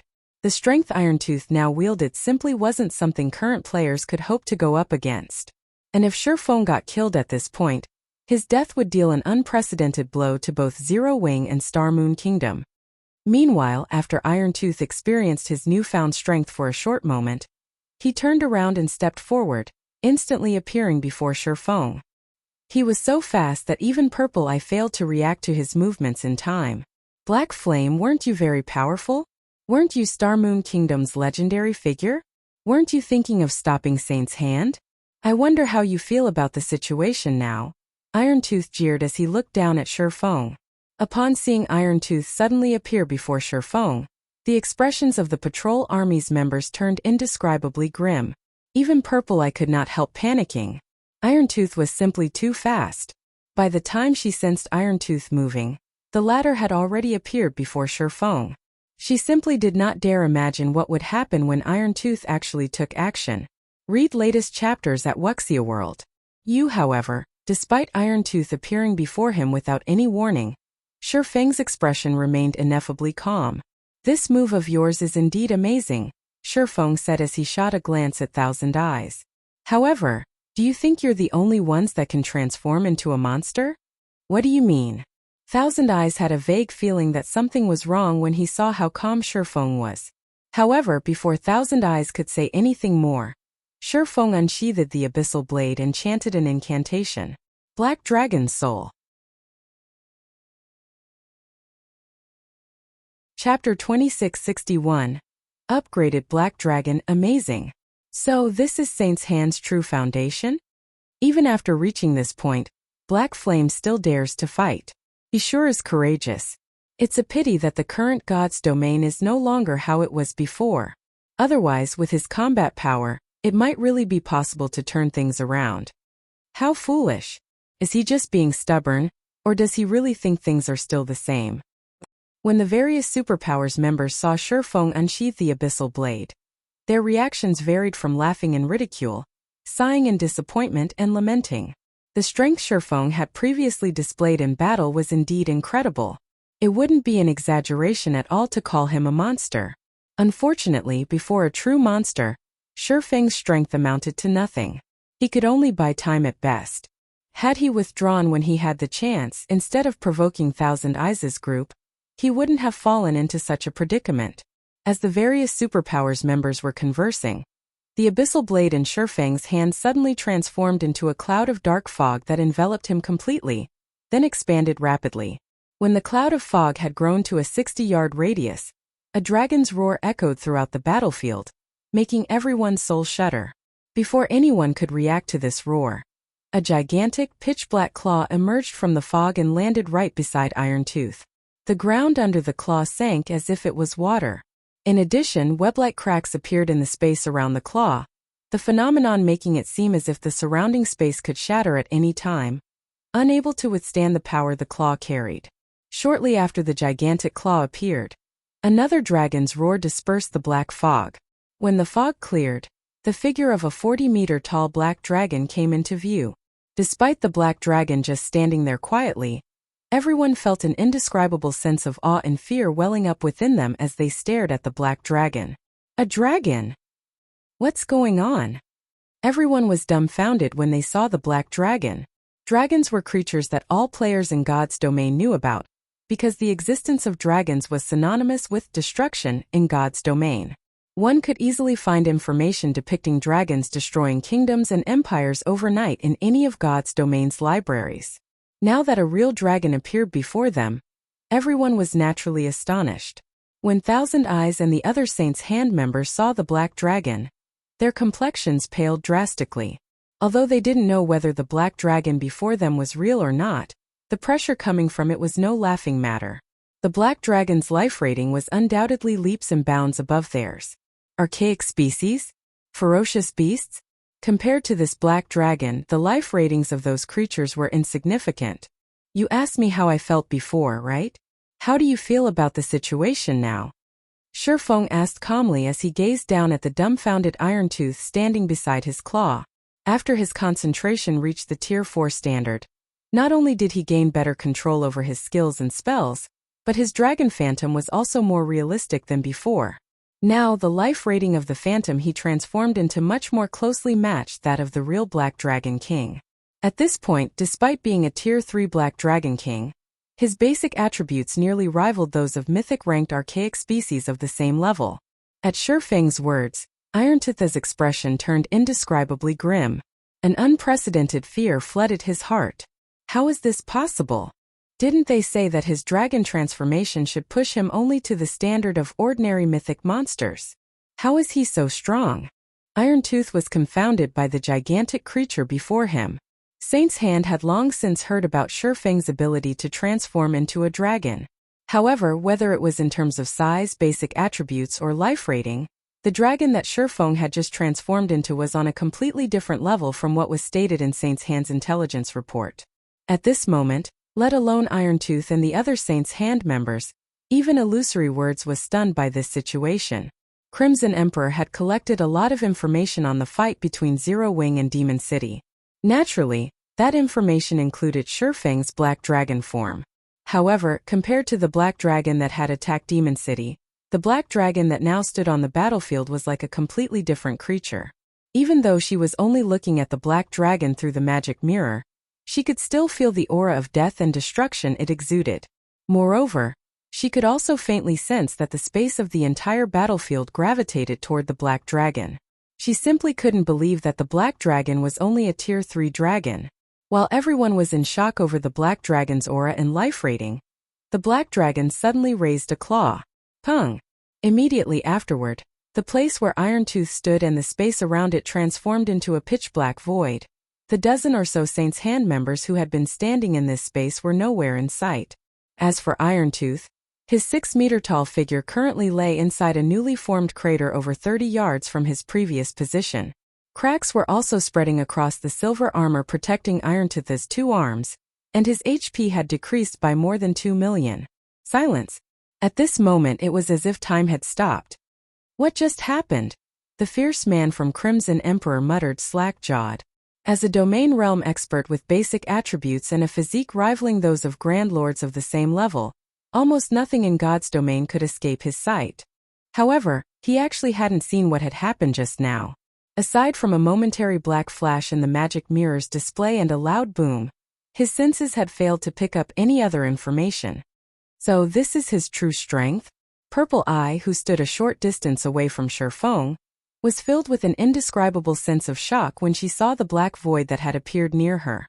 Compared to the various superpowers members that were spectating the fight through magic mirrors, she was able to get a much clearer sense of just how much power Feng's attack contained. Monster-level experts? Tier 4 monsters? These things were nothing in front of such overbearing power. Meanwhile, upon seeing this scene, the complexions of Thousand Eyes and the others turned deathly pale. Was Feng still human? Despite Irontooth currently being stronger than the Faux Saint Devourer, Feng actually suppressed Berserker to an even greater degree than when he suppressed the Faux Saint Devourer. As for Irontooth, who had just stood himself back up inside the distant crater, horror colored his face as he gazed up at the black dragon Feng had transformed into. So close. He was so very close. If not for him having reacted sufficiently quickly and defended himself in time against the black dragon's swipe using his weapon, the consequences would have been unimaginable. It seems your reactions are pretty fast to be able to block that attack of mine, Feng said calmly as he looked down at Irontooth. However, how many attacks can you afford to block? Although Feng had casually executed the earlier attack, it still carried the power of an advanced combat technique. Had Irontooth failed to raise his weapon in time, he definitely would have suffered tremendously. Just as Feng was about to continue attacking, however, Thousand Eyes suddenly stepped forward. Guild leader Black Flame, I admit that you are very powerful. However, you best not force our hand. Saint's Hand's goal is to maintain stability in God's domain, Thousand Eyes said coldly. If you really kill Irontooth now and break the balance, both the Faux Saint monsters and Saint's Hand definitely won't let Zero Wing off the hook. At that time, Silverwing Town and Zero Wing City will both face the wrath of an army of tens of millions. It was incredibly difficult for Mythic-ranked Faux Saint monsters to spawn. Hence, everyone held great importance for both the Faux Saint monsters and Saint's Hand. Now that Irontooth had temporarily merged with the Faux Saint Devourer, killing Irontooth would also kill the Faux Saint Devourer. This definitely wasn't something the Faux Saint monsters and Saint's Hand would tolerate. Upon seeing Thousand Eyes threatening Feng, the spectating superpowers were surprised. This was the first time since Saint's Hand's establishment that such a situation occurred. Normally, the guild would just destroy all those that stood in its path. It had never bothered negotiating or making threats at all. It seems Thousand Eyes has been cornered this time. I wonder what Black Flame will do? What else can he do, aside from letting them go? Let alone Zero Wing. Even if the superpowers of the several neighboring kingdoms and empires work together, they still wouldn't be able to prevent Saint's Hand and tens of millions of Faux Saint monsters from retaliating. However, while the various superpower spectating members were discussing this matter, Feng glanced at Thousand Eyes and said in an ineffably calm voice, "So what?" After saying that, Feng used Dragon Breath on Irontooth and heavily injured him. The Berserker's HP fell by a sizable chunk. In his current state, Irontooth was utterly incapable of combat. following which Sure-Fong battered Irontooth with claw attacks, one after another, plundering large chunks of HP from the berserker without pause. Thousand Eyes' complexion went through several shades of red when he saw Sure-Fang's wanton assault. Read latest chapters at Wuxia World. Is he crazy? Is he really not afraid of the Faux Saint monsters and Saint's Hand's retaliation? Zero Wing is doomed. Zero Wing is truly doomed this time. When the various superpower spectating members saw Irontooth's HP plummeting, they gaped in disbelief. They never thought that Sure-Fong would actually ignore the big picture and choose to kill Irontooth. In less than 6 minutes since Sure-Fong started his onslaught, Irontooth's HP, which was in the hundreds of millions, zeroed out, his body collapsing lifelessly to the ground. As for Thousand Eyes and the other Saint's Hand members, they merely watched the drubbing with dumbfounded expressions, none of them daring to do anything. Chapter 2662. Continent Shaken Powerful Return. As Irontooth's 6-meter-tall body started disintegrating into particles of light, everyone standing in the desert woodland could not help but gasp. Despite having absorbed the Faux Saint Devourer's strength, Irontooth had died, just like that. Thus far, not a single power or player had managed to kill a Grand Lord-ranked Faux Saint Destroyer.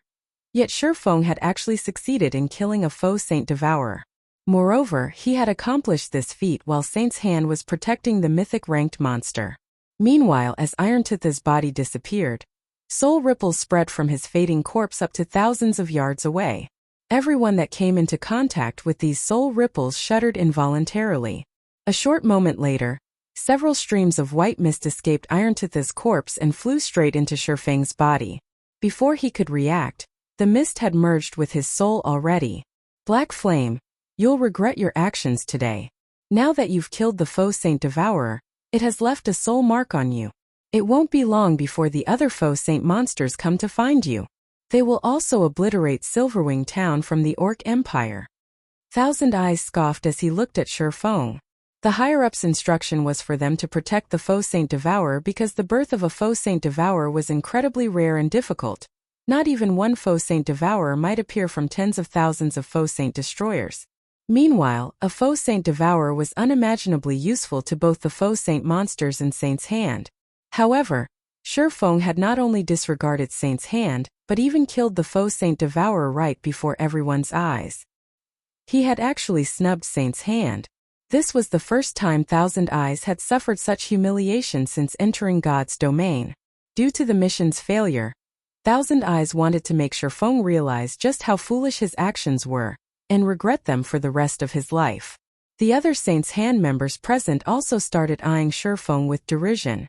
Unlike ordinary monsters, the Faux Saint monsters possess close bonds with each other. Moreover, the tightness of this bond corresponded with the strength of a Faux Saint monster. With the Faux Saint Devourer analogous to a king among Faux Saint monsters, killing one was equivalent to becoming enemies with every Faux Saint monster out there. Unless Sure-Fong could remove the Faux Saint Devourer's soul mark, all the Faux Saint monsters within a 100,000-yard radius would be able to detect his presence, and would try to kill him as long as his soul existed. In other words, they would target him until he deleted his account and started all over again. The complexions of Purple Eye and the others darkened slightly as they looked at Thousand Eyes. They never thought that killing the Faux Saint Devourer would come at such a price. Ha ha ha. Black Flame must be dumbfounded right now. If what Thousand Eyes said really is true, then Black Flame and Silverwing Town are both doomed. The various superpower spectating members laughed along with Thousand Eyes. The power of Sure-Fang's dragon transformation was shocking, and could even be called unmatched. They could tell that Zero Wing would most likely be making a strong comeback. However, Thousand Eyes' words dispelled all their worries. The current Silverwing Town's defensive capability was indeed very strong. After all, it had not only a Tier 4 NPC guarding it, but also the protection of a monstrous player like Sure-Fong.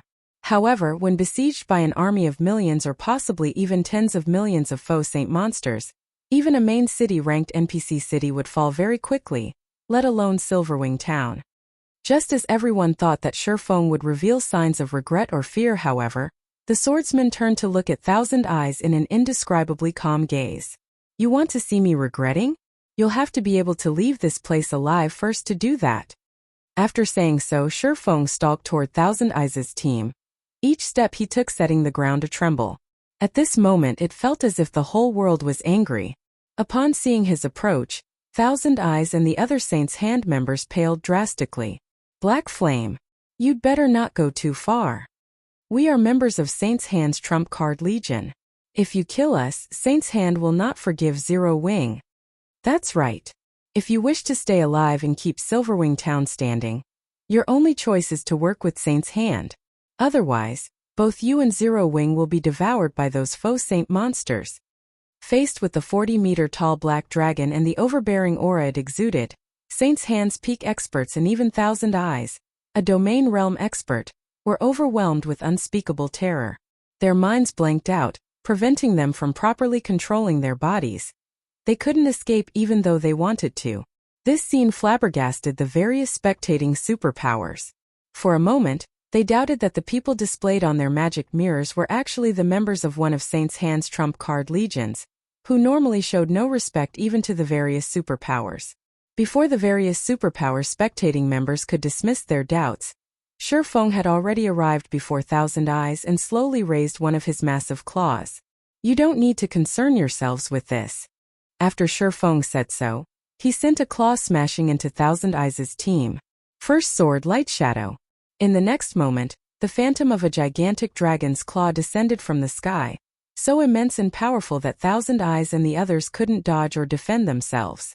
In the blink of an eye, Thousand Eyes and the others were sent to the void, together with the ground beneath them. Silence. Destruction. Death. For a moment, time in the desert woodland seemed to freeze. Even the various superpowers members that were spectating from Silverwing Town stared at the magic mirrors before them with dumbfounded expressions, unable to believe their eyes. They got killed just like that? Those are experts that Saints' Hand had invested a fortune in nurturing. With this, Saints' Hand definitely won't let Zero Wing off the hook. Is he really Black Flame? Unlike normal players, the experts of Saints' Hand's trump card legions had relied on special methods to gain astonishing basic attributes. Hence, the death penalties they suffered were also far greater than that of normal players. By killing Thousand Eyes' team, Faux had basically crippled half of the trump card legion they belonged to. It would be strange if Saints' Hand did not try to take revenge on Zero Wing. Despite Zero Wing's fate already hanging on the line, now that it had to go up against the Faux Saint army, Faux had actually annihilated Thousand Eyes' team, instead of trying to mend his relationship with Saints' Hand to improve Zero Wing's chances of survival. What Faux just did basically pushed Zero Wing further down the path of no return. However, even after annihilating Thousand Eyes' team, Faux remained calm like usual, as if he had just killed a bunch of mobs. After giving Purple Eye some instructions, as well as gifting the weapons and equipment of Saints' Hand's members to the Patrol Army's members, he flew off to the distant Silverwing Town. Read latest chapters at Wuxia World. Shortly after Faux left the battlefield, news regarding the events in the desert woodland started spreading like wildfire. Black Flame's shocking return to Silverwing Town. Mythic ranked Faux Saint Devourer gets killed. Black Flame single-handedly annihilates one of Saints' Hand's trump card legions. These shocking pieces of information shook the entire eastern continent one after another. Chapter 2663 He's back. Cold Spring Forest, Stone Forest City, Freedom Hotel. Inside a splendorous meeting room, several dozen Tier 3 experts exuding powerful auras were currently seated around a round table. However, despite the number of people present, the room was remarkably quiet. Careful observation of the people present would discover that quite a few of them radiated intense bloodlust and were enveloped by extremely dense darkness energy. Ordinary dark players were no match for these people in these two aspects. These people were none other than Dark Rhapsody's upper echelon and the commanders of a few of the Dark World's top adventurer teams. Aside from these experts from the Dark World, the other Tier 3 experts seated around the table also had extraordinary origins. Among them were the upper echelon of the Super First-Rate Guild Unyielding Soul, and the guild leaders of first-rate guilds, as well as the commanders and vice-commanders of top adventurer teams. Meanwhile, every one of these VIPs was looking at a woman wearing an advanced Master Forger's insignia. Despite this woman lacking a powerful aura, Everyone was treating her as the chairperson of this meeting. Currently, however, this woman appeared indescribably haggard. I hope that everyone present can increase the support you provide to counter Starlink and the various superpowers harassment. Zero Wing will make sure that everyone receives proper compensation. Aside from this topic, does anybody have anything else they wish to raise? Melancholic Smile asked as she swept her gaze across the people present. Ever since Faux and Zero Wing's main force members left for the Western continent, Starlink and the various superpowers had constantly been harassing Stone Forest City. Economic suppression, material plundering, and field ambushes occurred at almost every instant.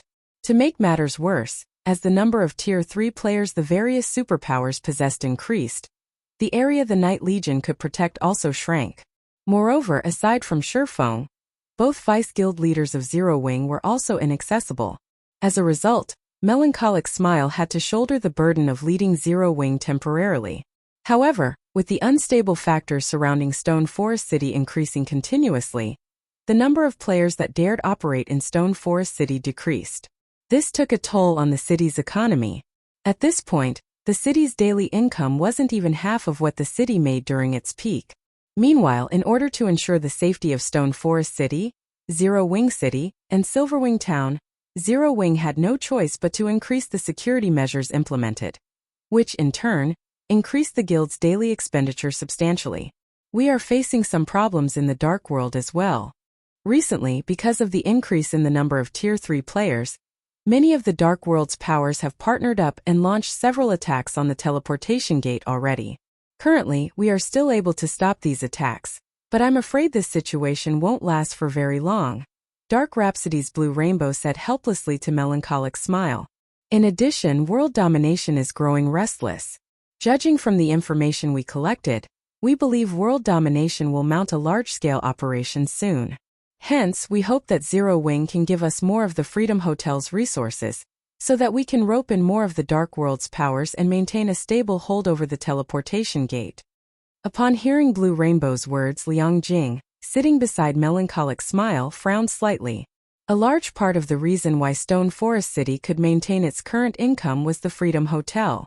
In order to ensure Stone Forest City's safety, they had obtained the help of the various powers and adventurer teams in exchange for the Freedom Hotel's rooms. Thus far, they had already given out quite a few rooms.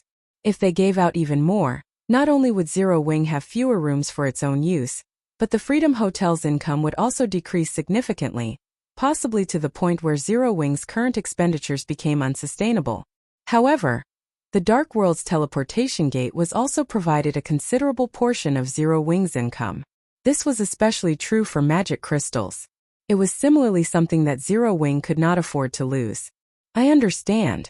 I'll consider this matter and give you an answer as soon as possible, Melancholic Smile said as she massaged her temples. If there are no other problems, we'll adjourn for today. After Melancholic Smile said so, everyone present promptly left their seats. At this time, Unyielding Soul's Mu Lingsha approached Melancholic Smile. Miss Melancholic, please feel free to ask if you come across any difficulty in funding. Unyielding Soul and Zero Wing are old allies. While we might not be able to provide additional manpower, we can still allocate some funds to help Zero Wing, Mu Lingsha said quietly as she looked at Melancholic Smile, who currently wore a worried expression on her face. Thank you, Melancholic Smile said. In reality, we don't really have any problems with regard to funding. The crucial problem is the various superpowers that are targeting Stone Forest City, as well as the management of Star Moon Kingdom and the Black Dragon Empire. If the main force members were around, those superpowers would hold back somewhat instead of working with Starlink to target Zero Wing's members.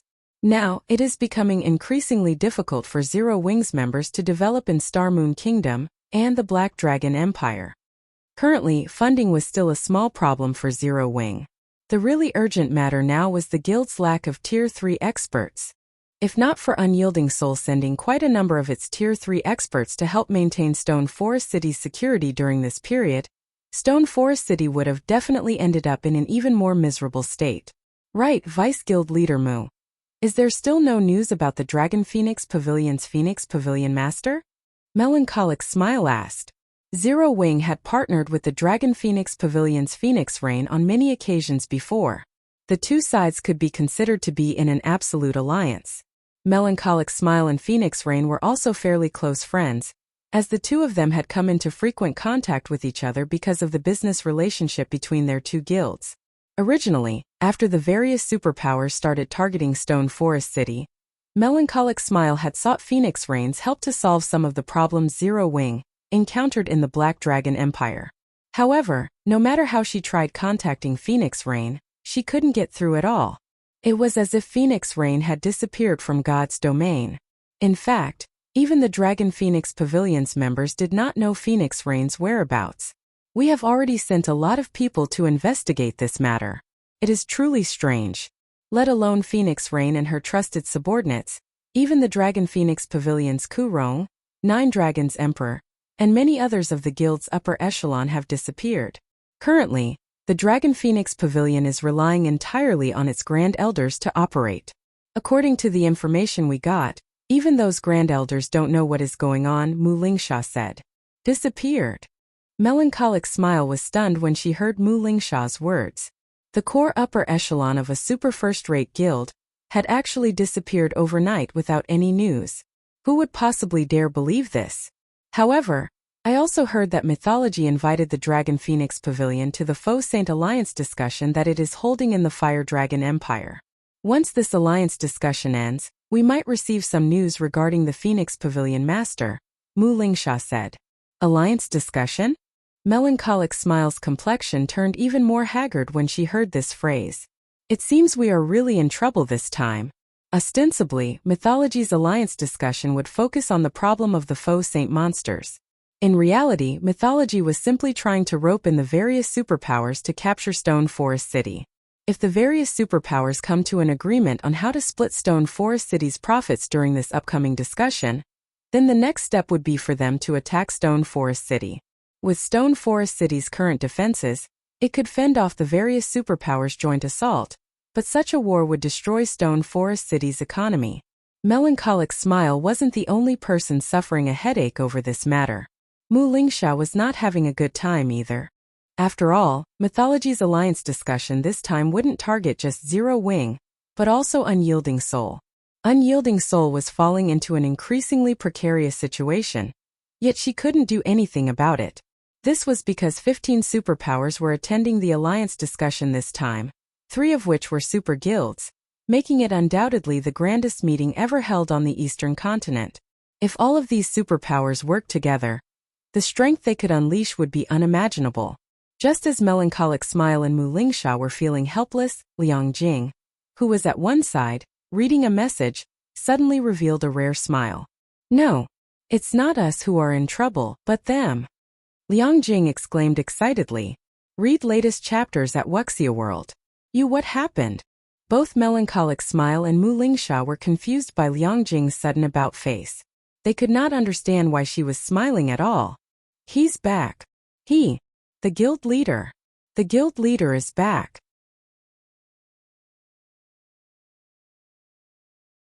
Chapter 2664 Zero Wing in an Uproar. Everyone's plans. Both Melancholic Smile and Mu Lingsha were stunned upon hearing Liang Jing's words.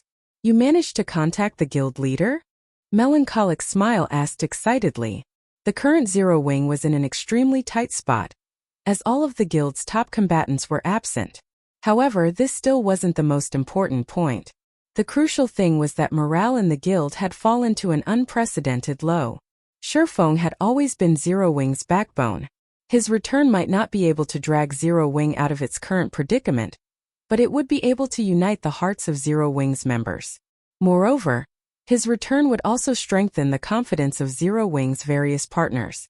After all, the main reason why these powers had partnered with Zero Wing in the first place was Feng. At this moment, let alone Melancholic Smile, even Mu Lingsha gazed at Liang Jing eagerly, wanting to know if Feng had truly returned or not. If Feng had truly returned to the Eastern continent, the various superpowers would naturally have to reconsider their decision to join hands with Starlink and target Zero Wing. Even if their alliance remained standing, they wouldn't be as united as before. Not yet, Liang Jing said, shaking her head. I only received a report that the guild leader is currently in Silverwing town. After saying so, Liang Jing forwarded the report to Melancholic Smile for her inspection. However, when Melancholic Smile and Mu Lingsha finished reading the report Liang Jing shared with them, the excitement on their faces disappeared, replaced by indescribable grimness. How could this be? Melancholic Smile could not help growing anxious after reading the report. Quick! Gather the elite personal guards and contact Hellrush's team. We need to head to Silverwing Town as soon as possible. The fact that Faux killed a mythic-ranked Faux Saint Devourer was indeed astonishing. Such exciting news would definitely heighten morale. However, the retaliation of millions of Faux Saint monsters was no laughing matter.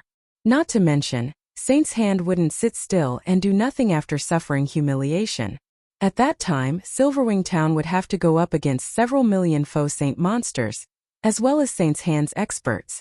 With Silverwing Town's defenses, stopping such a force would be utterly impossible.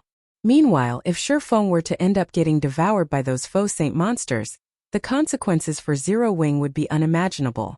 Let's not panic first. Those Faux Saint monsters in Saint's hand won't take action so soon. They will need some time to amass their forces. I'll contact Unyielding Heart and have him lead a team over to Silverwing Town immediately, Mu Lingsha said, pacifying Melancholic Smile. Thank you, Melancholic Smile said as she nodded in gratitude. She then took a deep breath to calm herself before methodically arranging for the necessary manpower to send to Silverwing Town. Meanwhile, as Melancholic Smile and the others were leading an army to Silverwing Town, the various superpowers were reeling from the news of Feng's return. They never thought that Feng would reappear after disappearing for such a long time. Or to put it in another way, the Sword King of old had returned. Moreover, Feng's individual combat power had even reached unbelievable heights. His dragon transformation actually allowed him to effortlessly kill a mythic-ranked Faux Saint Devourer. The Sword King was far more frightening than before. This astonishing transformation would also make Zero Wing even more difficult to deal with. After all, compared to a guild with weak morale and divided opinions, a united guild with strong morale would be capable of exhibiting much greater combat power. Fire Dragon Empire, Flame Dragon City, Scorching Flame Restaurant. The Scorching Flame Restaurant towered over 30 stories above the city center. At this moment, a female level 116 Guardian Knight clad in black gold armor entered the top floor room of the restaurant. The Guardian Knight radiated a frightening aura that suppressed even the ambient mana around her. However, when this Guardian Knight arrived before the woman currently dining inside the room, she gave a very respectful bow. Vice Guild Leader Shadow, Black Flame has returned to the Eastern Continent, White Feather reported as she placed a document before Cold Shadow. She then continued, like we guessed, he has become much stronger than before. As a result, Zero Wing and its partners have regained their confidence. Even the Secret Pavilion has dispatched more manpower to help defend Stone Forest City. Currently, the various superpowers are hotly discussing this matter. Should we still proceed with our original plan and hold the alliance discussion? Of course. He merely killed one Faux Saint Devourer. The big picture remains the same. Proceed according to plan, Cold Shadow said, a seductive smile appearing on her face. Those superpowers are no fools either. They should understand that times have changed. If they wish to survive in the new era, their only option is to plunder more resources for themselves. Not to mention, both Black Flame and Silverwing Town won't survive much longer.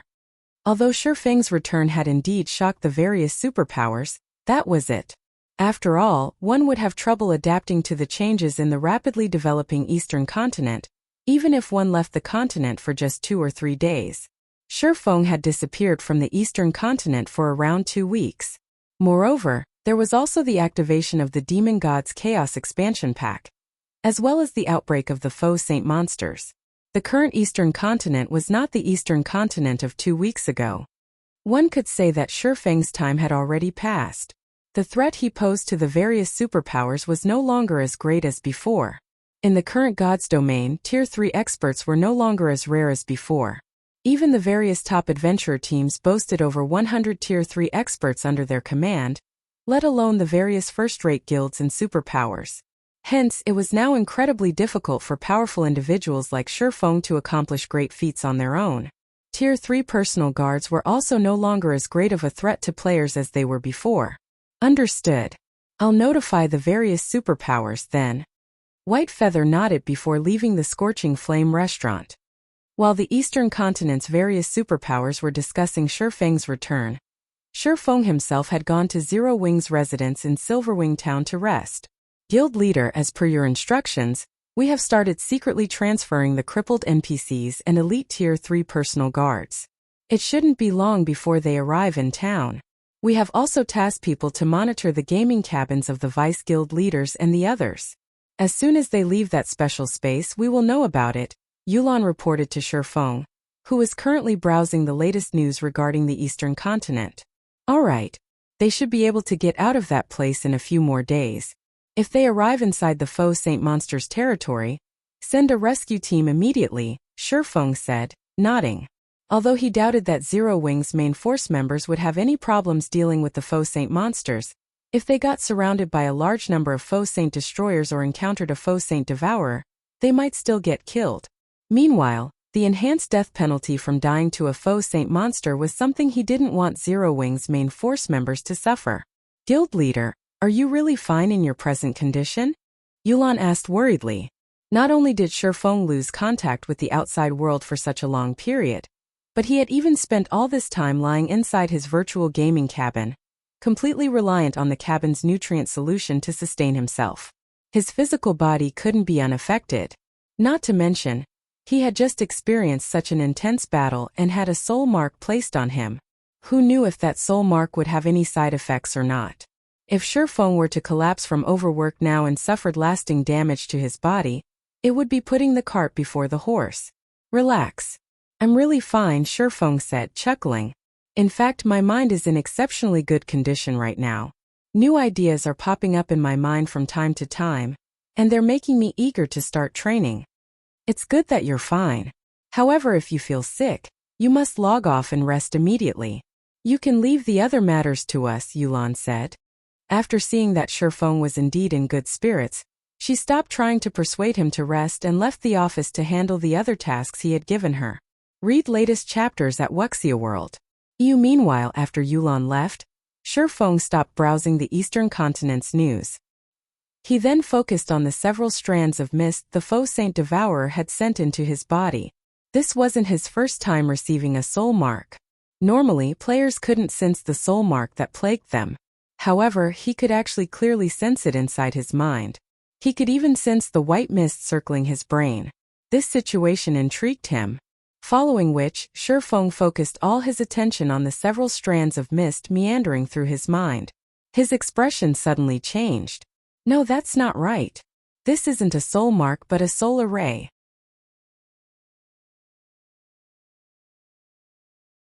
Chapter 2665. Magic array that upgrades the soul. Looking at the strands of white mist hovering around in his mind, coupled with the countless sparkles of light around the mist, Shifeng could not help being surprised. In God's domain, magic arrays were generally made out of mana. However, some magic arrays were not made up of just mana but had other things mixed in as well.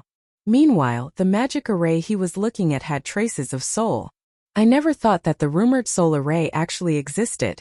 Shifeng revealed an ecstatic look on his face as he observed the white mist circulating in his brain. He had only ever heard of soul arrays. He had never actually seen one before. According to the rumors he had heard, the soul array was a magic array capable of changing a player's soul. Of course, there were also mentions that the soul array devoured a player's soul. In short, there were many rumors surrounding soul arrays. However, there was one thing Shifeng was certain of. A soul array could upgrade a player's soul. Logically, it shouldn't be possible for players to upgrade their soul. That was only possible for NPCs. However, the soul array made the impossible possible. And according to the several testaments Shifeng heard in his previous life, once a player had their soul upgraded, even an ordinary expert would become a powerhouse in God's domain. In fact, some experts had even managed to reach tier 5 thanks to the upgrade. Nevertheless, most people that heard these rumors and testaments about the soul array's existence and functions had dismissed them as tall tales. They felt that even without the soul array, the experts that had given their testaments about the soul array would still have become powerhouses in God's domain. Hence, most players in God's domain had treated the existence of soul arrays as a joke.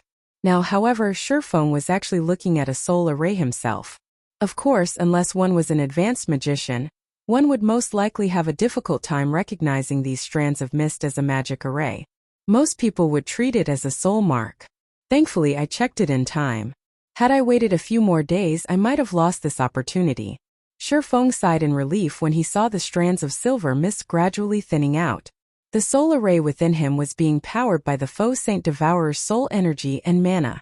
While replenishing the soul array's mana was an easy task, replenishing the soul energy was not. At least Faux had no idea how he could do so. Hence, the soul array would not last for very long. Of course, so long as this soul array existed, the Faux Saint monsters would be able to perceive his presence. The soul array's existence could be considered both good fortune and misfortune. Having thought up to this point, Faux promptly started studying the soul array in his brain. The soul array had merely been imprinted onto his brain. The magic array itself wasn't active. If he wished to let the soul array exhibit its real effects, he would have to activate it first. Sure enough, this soul array really is complex. Just from what I can see, it is made up of at least 40 basic master magic arrays and over a dozen advanced master magic arrays, 3 of which are almost at the Grandmaster standard. Moreover, I have to rely on my own spiritual will to activate this soul array. And even the slightest mistake will result in my soul getting devoured. It's no wonder some people labeled it a magic array that devours players' souls. After inspecting the soul array for half an hour, Faux was flabbergasted by his findings. The soul was something illusory. There was no describing it with words, much less upgrading it or weakening it. However, the soul array within him could actually accomplish this feat easily. This was simply unbelievable. Unfortunately, the risks involved in activating the soul array were ridiculous. Of the 2 possible outcomes, one was heaven while the other was hell. There was nothing in between. If ordinary experts were presented with such a choice, they probably would not hesitate to give activating the soul array a try. After all, the potential gains far outstripped the potential losses. Even if they got their souls damaged, the worst outcome would be remaining stuck at Tier 3 forever. For ordinary experts, this would most likely be the case anyway, even if they didn't have their souls weakened. However, it was a completely different story for Faux. His potential losses outweighed his potential gains. With his current standards, he should have no problem reaching Tier 5. If he had his soul damaged now, then reaching Tier 5 would become a problem. After all, the higher the tier players reached, the lower the importance of weapons, equipment, and bloodlines. Instead, individual strength was what mattered most. Do I give up? Faux hesitated despite himself as he considered the gradually dissipating soul array in his mind. As the soul array would be used on his soul, he only had one chance at activating it.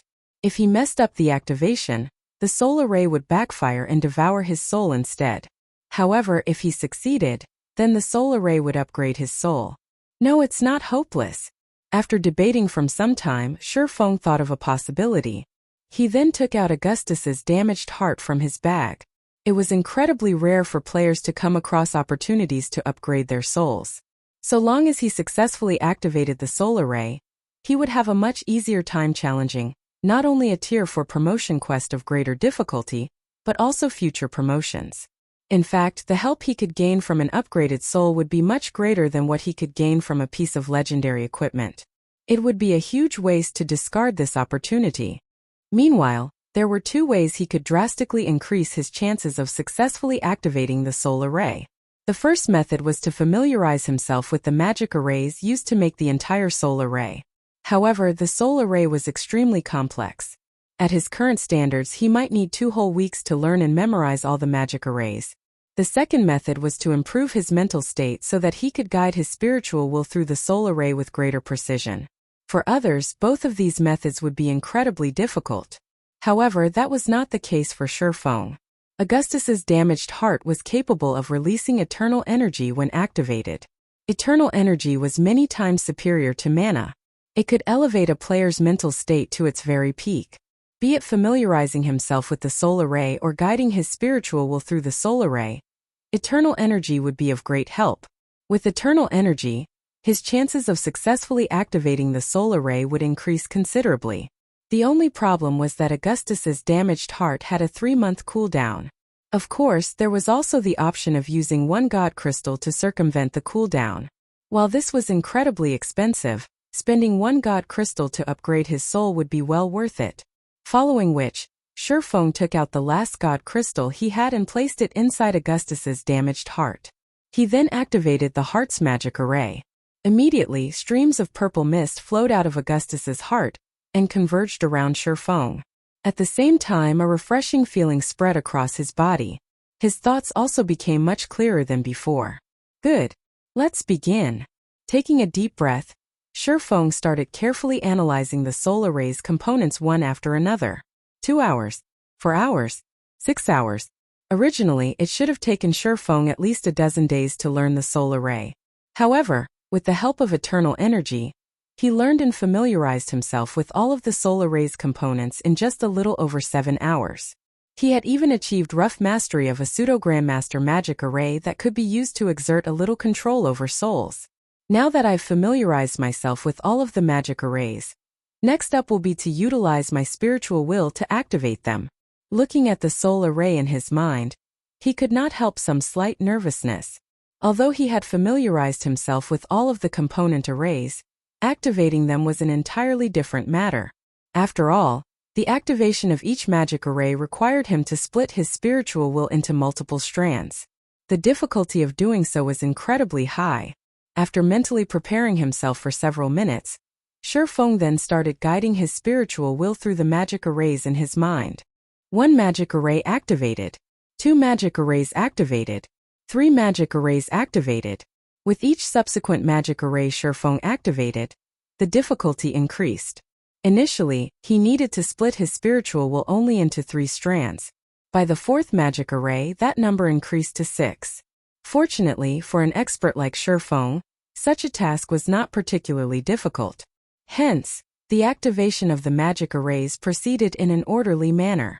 Time passed quickly. Before Faux realized it, more than 20 minutes had gone by already. At this point, the sweat from his forehead had already drenched the light armor he wore. The last one. The final magic array actually required Faux to split his spiritual will into 17 strands. This final magic array was also the one he was most familiar with. Pung. Read latest chapters at Wuxia World. Suddenly, a crisp sound echoed in his mind. In the next moment, the soul array's core magic array shattered, followed by the shattering of the other component arrays in a domino effect.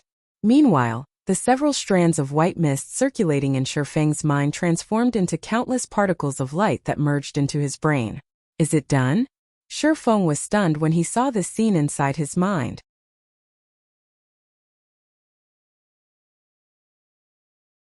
Chapter 2666 Soul Upgraded. Natural Domain. Zero Wing's residence, Guild Leader's office. Sitting quietly on his chair, Feng suddenly opened his eyes, his mind roiling with confusion. Just a second ago, he clearly sensed that he had successfully activated the core magic array. In the next second, however, the soul array had shattered so thoroughly that no traces remained whatsoever. It was as if the soul array had never existed in his mind. What is going on here? Did I succeed or fail? After confirming the absence of the soul array, Feng tried moving his body a little. However, he did not detect any changes or discomfort in his body. It was as if everything that had happened was an illusion. From what he understood of the soul array, so long as players successfully activated it, their souls would receive an upgrade, and their game character's natural talent would receive a significant improvement. On the other hand, if players failed to activate the soul array, their souls would get devoured, and their natural talent would deteriorate significantly, which would, in turn, eliminate almost all chances for further improvement. However, he currently didn't feel any different from before he tried activating the soul array. Both his physical body and mental state felt normal, neither more active nor sluggish. Could this soul array be a sham? After pondering for some time, Feng could come up with only this conclusion. Instead of the real deal, the soul array planted in his mind was merely a somewhat special soul mark. No other explanation made sense. Of course, there was one other possibility. All the information he obtained regarding the soul array in the past was false. The soul array did not possess the ability to alter a player's soul at all. and everyone who supposedly experienced these effects had only been imagining things. At this point, Faux could not help but sigh. If that really was the case, then he had suffered a huge loss this time.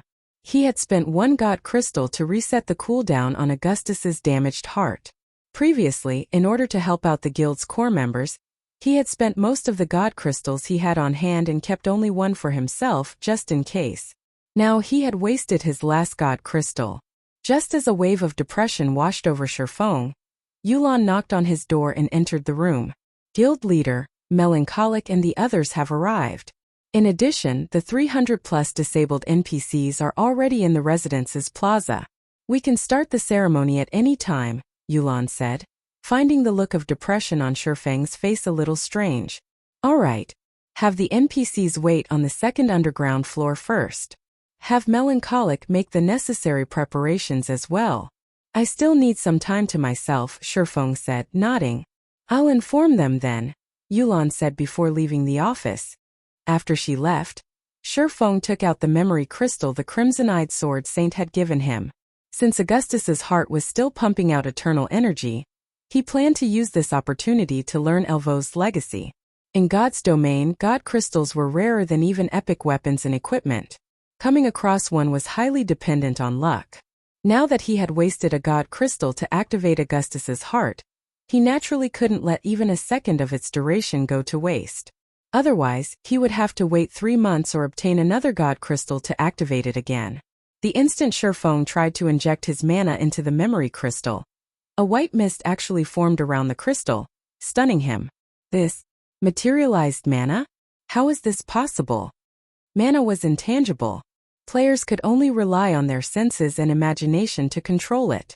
Even then, they could exert only simple control over mana. Trying to concentrate the density of thin mana was beyond even Tier 4 players who had basic control over mana. Normally, players would be capable of such a feat only after reaching the Advanced Master Magician standard. Faux had just recently reached the Intermediate Master Magician standard. Yet this materialized mana indicated that he had actually reached the Advanced Master Magician standard already. He could hardly believe it. An Advanced Master Magician. Although the Magician class was only a subclass in God's domain, the Advanced Master Magician standard was a realm all Tier 4 experts sought to reach. At the Advanced Master Magician standard, players could rely on their will to manipulate the mana around them, utilizing the ambient mana as if it were an extension of their bodies. They could have their own natural domain.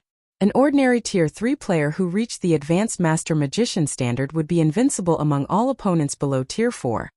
The true Tier 4 standard, not monsters or players that possess basic attributes at the Tier 4 standard. One could easily imagine how powerful the Advanced Master Magician subclass was. Could this be the solar rays effects? This was the only explanation Faux could come up with for this situation after giving the matter some thought. Manipulating intangible mana was an incredibly complex task. Players needed a lot of time to adapt their minds before they could do it. Now, however, he could exert a great degree of control over mana despite barely putting any thought to the task. It was as if his mind had automated this process for him. Amazing. Truly amazing. The change to my magical talent is simply heaven-defying. Faux was filled with an indescribable sense of shock as he controlled the mana domain that had naturally formed around him. Currently, he could freely control all the mana within a 30-yard radius as if it were one of his limbs. With just a thought, he could have the ambient mana attack someone. Moreover, this attack would carry power at the peak of Tier 3, just by him materializing the ambient mana. If he were to use a magic array, the power he could exhibit would be even greater. After a brief moment of excitement, Faux calmed himself and put away the Crimson-Eyed Sword Saint's memory crystal. He then took out a tattered notebook from his bag. Originally, I thought that I could learn this thing's contents only after reaching Tier 4. I never dreamed that I could actually learn them now. That Faux Saint Devourer really has helped me a bunch, Faux muttered, chuckling as he looked at the notebook in his hands. The notebook he held was none other than the mana forging notes he had received from the famed Smith Alba Grey. Although he had only one volume of the mana forging notes, the value of this one volume could easily rival that of a legendary item. It was an item that the various empires of God's domain would go crazy over. This was because the forging techniques recorded within the mana forging notes could serve as the foundation of an empire. Of course, learning the recorded forging techniques was an incredibly difficult task. Firstly, one had to have reached the Advanced Master Magician standard. This requirement was because Alba Gray's mana forging techniques were different from conventional forging techniques, which prioritized the materials used. Instead, Alba Gray's techniques prioritized mana, while the materials used were only of secondary importance. One could consider Alba Gray's techniques a kind of lost ancient technology. Faux immediately started manipulating the mana around him to break the mana seal on the notebook. In order to remove the mana seal, one needed to use one's mana to decode it. Utilizing brute force would permanently destroy the notebook's contents. The mana seal consisted of 27 magic arrays, every one of which was at the basic Grandmaster standard. The degree of precision one needed to have when decoding these magic arrays was akin to threading a needle. Only those capable of freely manipulating mana would succeed in lifting the mana seal. This was also the reason why Faux had left the mana forging note sitting inside his bag all this time. 1 array, 2 arrays, 3 arrays. After working on the mana seal for more than 2 hours, Faux finally decoded the last magic array on the mana forging notes. Immediately, all mana within his office seemed to have been summoned, as it surged toward the mana forging notes. This mana then transformed into texts and images that flowed into his brain. For a time, Faux felt as if his head would explode. Read latest chapters at Wuxia World. The amount of information contained within the mana forging notes was comparable to that of the small mobile fortress design. If not for his concentration having reached the Tier 4 standard already, he would have most definitely lost consciousness. The information transfer continued for 20 minutes. Then the mana forging notes closed itself, and the mana seal reappeared on it. As for Faux, he slumped back in his chair, his complexion indescribably pale. However, despite his miserable state, his eyes sparkled with joy and shock. Before Faux could snap out of his daze, he suddenly received a call request from Yulan. Guild leader, we just received news that the Faux Saint Monster army is currently crossing Star Moon Kingdom's borders. Rough estimates put its numbers at over 4 million. We have also spotted some of Saint's Hands members among the monsters, Yulan reported anxiously. They're finally here? Faux revealed a faint smile on his face when he heard Yulan's words. Have Melancholic and the others ready the materials. I'll head over immediately.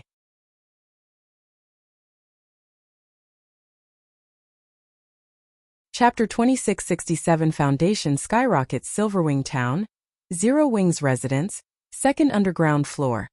At this moment, over 300 NPCs stood inside an underground hall, which was half the size of a football field. These NPCs all looked old and injured. The 100-plus Tier 3 experts of Zero Wing present could not help their confusion over the presence of these NPCs. With the situation outside so tense already, why did the guild leader gather us here instead of having us prepare for battle? A tall and thin level 115 man wearing the emblem of Zero Wing's main force reserve member muttered, perturbed. This tall and thin man was once the vice commander of an adventurer team. He had joined Zero Wing not that long ago and had gained his position as a reserve member of the main force only after Faux had left the eastern continent. Hence, he did not have a very clear idea of just how powerful the guild's foundations were. What the man understood very clearly was just how powerful the Faux Saint monsters were, especially after their numbers reached a certain scale. Several million Faux Saint monsters charging toward Silverwing Town was definitely a disaster. However, instead of further strengthening the town's defenses, Faux had actually gathered all of the guild's Tier 3 reserve main force members tasked with defending Silverwing Town in this basement hall. In fact, he had even kept them waiting here for such a long time with nothing to do but look at these old and ailing NPCs. This was simply insane. At this moment, many of the Tier 3 experts present were also confused by this situation. Silverwing Town was by no means a small place. There were many locations that needed defending. They still needed to organize the guild's other Tier 3 experts and Tier 2 members. They had already been tight for time, yet they had actually wasted 2 whole hours idling here. The players gathered could not help but wonder if Faux had given up on Silverwing Town already. To Zero Wing's core upper echelon, Silverwing Town might be just another one of the guild's residences. However, for players like themselves who had lived in Silverwing Town all this time, it was their home. Just as everyone was grumbling about the current situation, Yulon and Melancholic Smile walked to the staircase leading upstairs. They then flanked the staircase and quietly looked at the man descending it, a respectful expression appearing on their faces. Guild Leader. All Tier 3 Reserve Main Force members with a position of Viscount or above are here. They have already signed the confidentiality contract. With the personal guard slots they have, we will be able to accommodate all of the NPCs gathered, Melancholic Smile quietly reported to Sherfong. Alright, let's begin, Sherfong said, nodding. Originally, he had been keeping the Water of Life top secret. After all, only by doing so would he have an easier time collecting injured NPCs with good potential. However, now that God's domain had developed to such a state, he no longer had the leeway for such secrecy.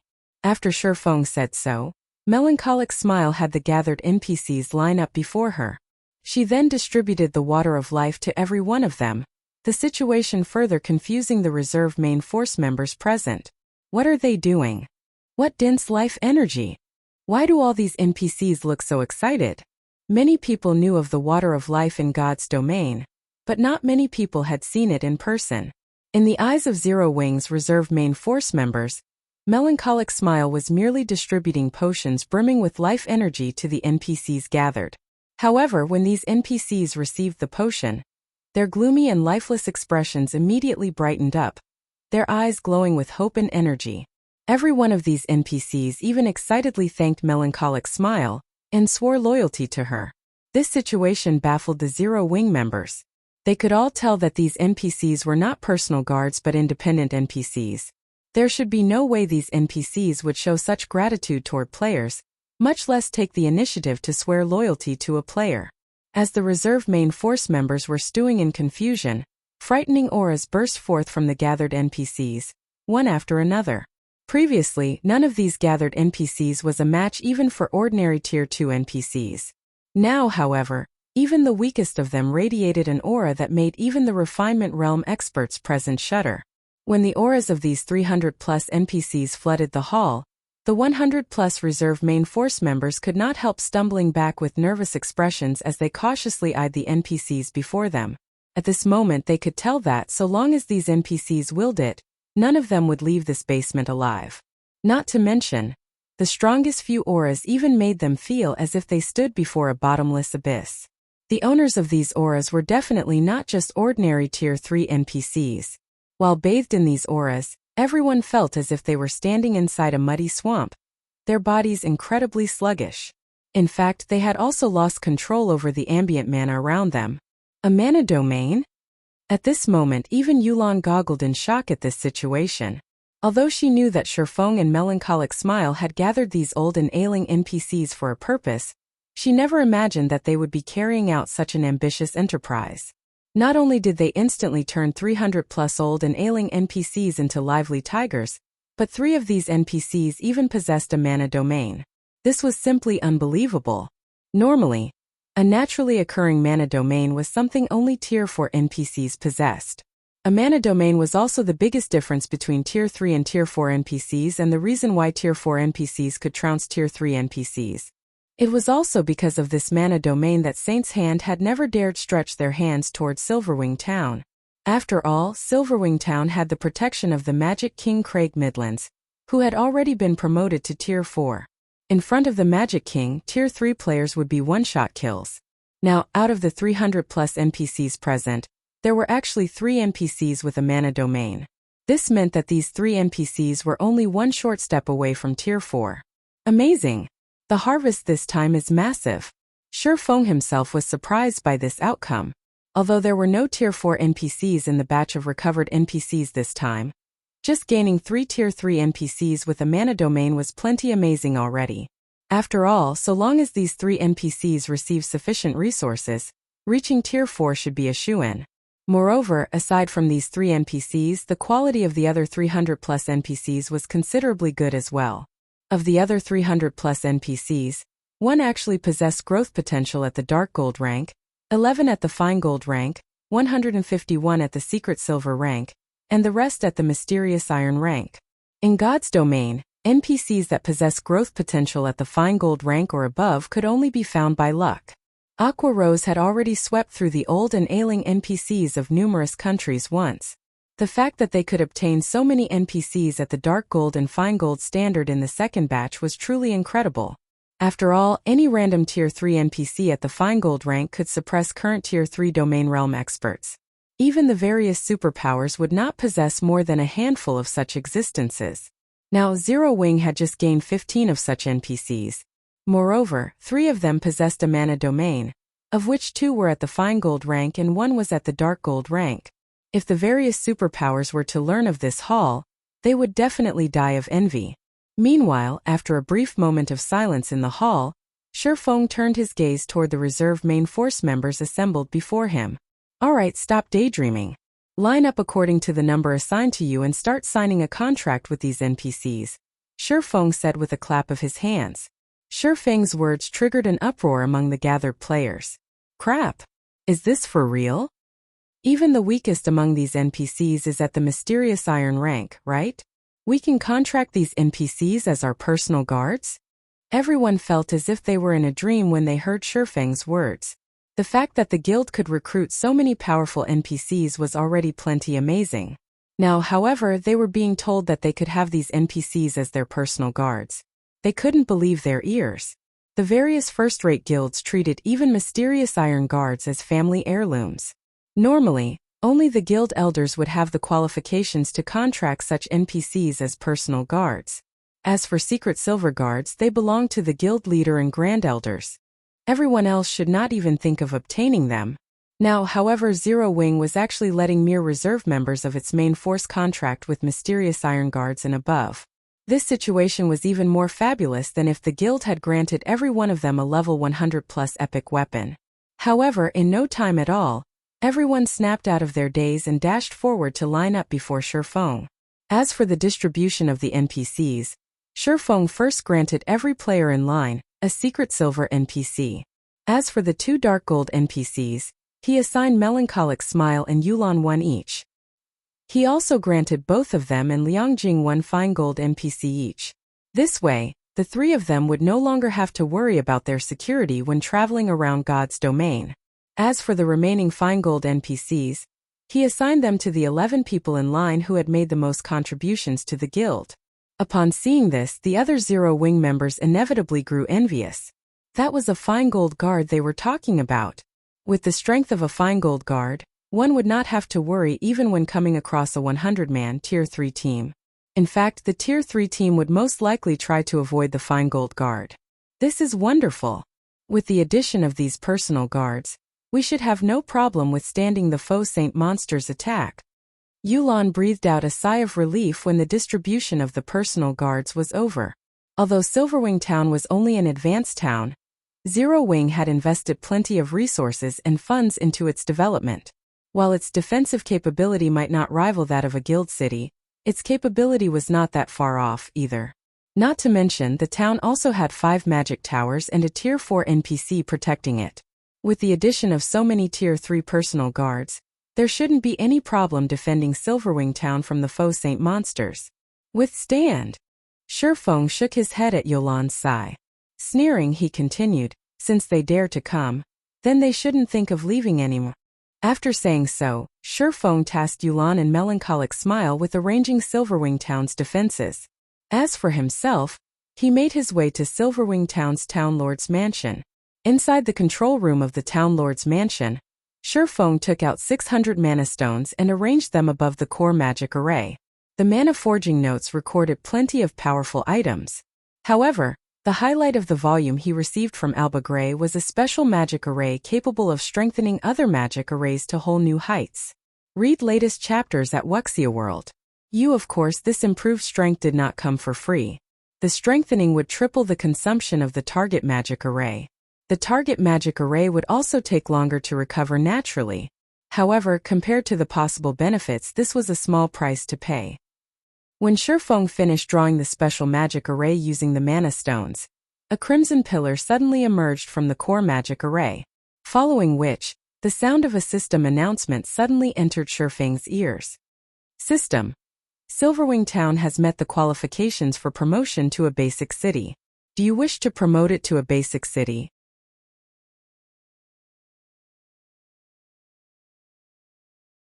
Chapter 2668 Siege Battle at Silverwing Town. The town can be promoted just like that? Faux was surprised as he looked at the notification window at the corner of his vision. Although Silverwing Town was developing rapidly and its promotion to a basic city was only a matter of time, its attaining the promotion qualification so soon caught him unawares. He never thought that there would be such a benefit to strengthening a town's core magic array. The defense of a basic city was significantly more substantial than that of an advanced town. The number of NPC guards one could hire would also undergo a qualitative transformation.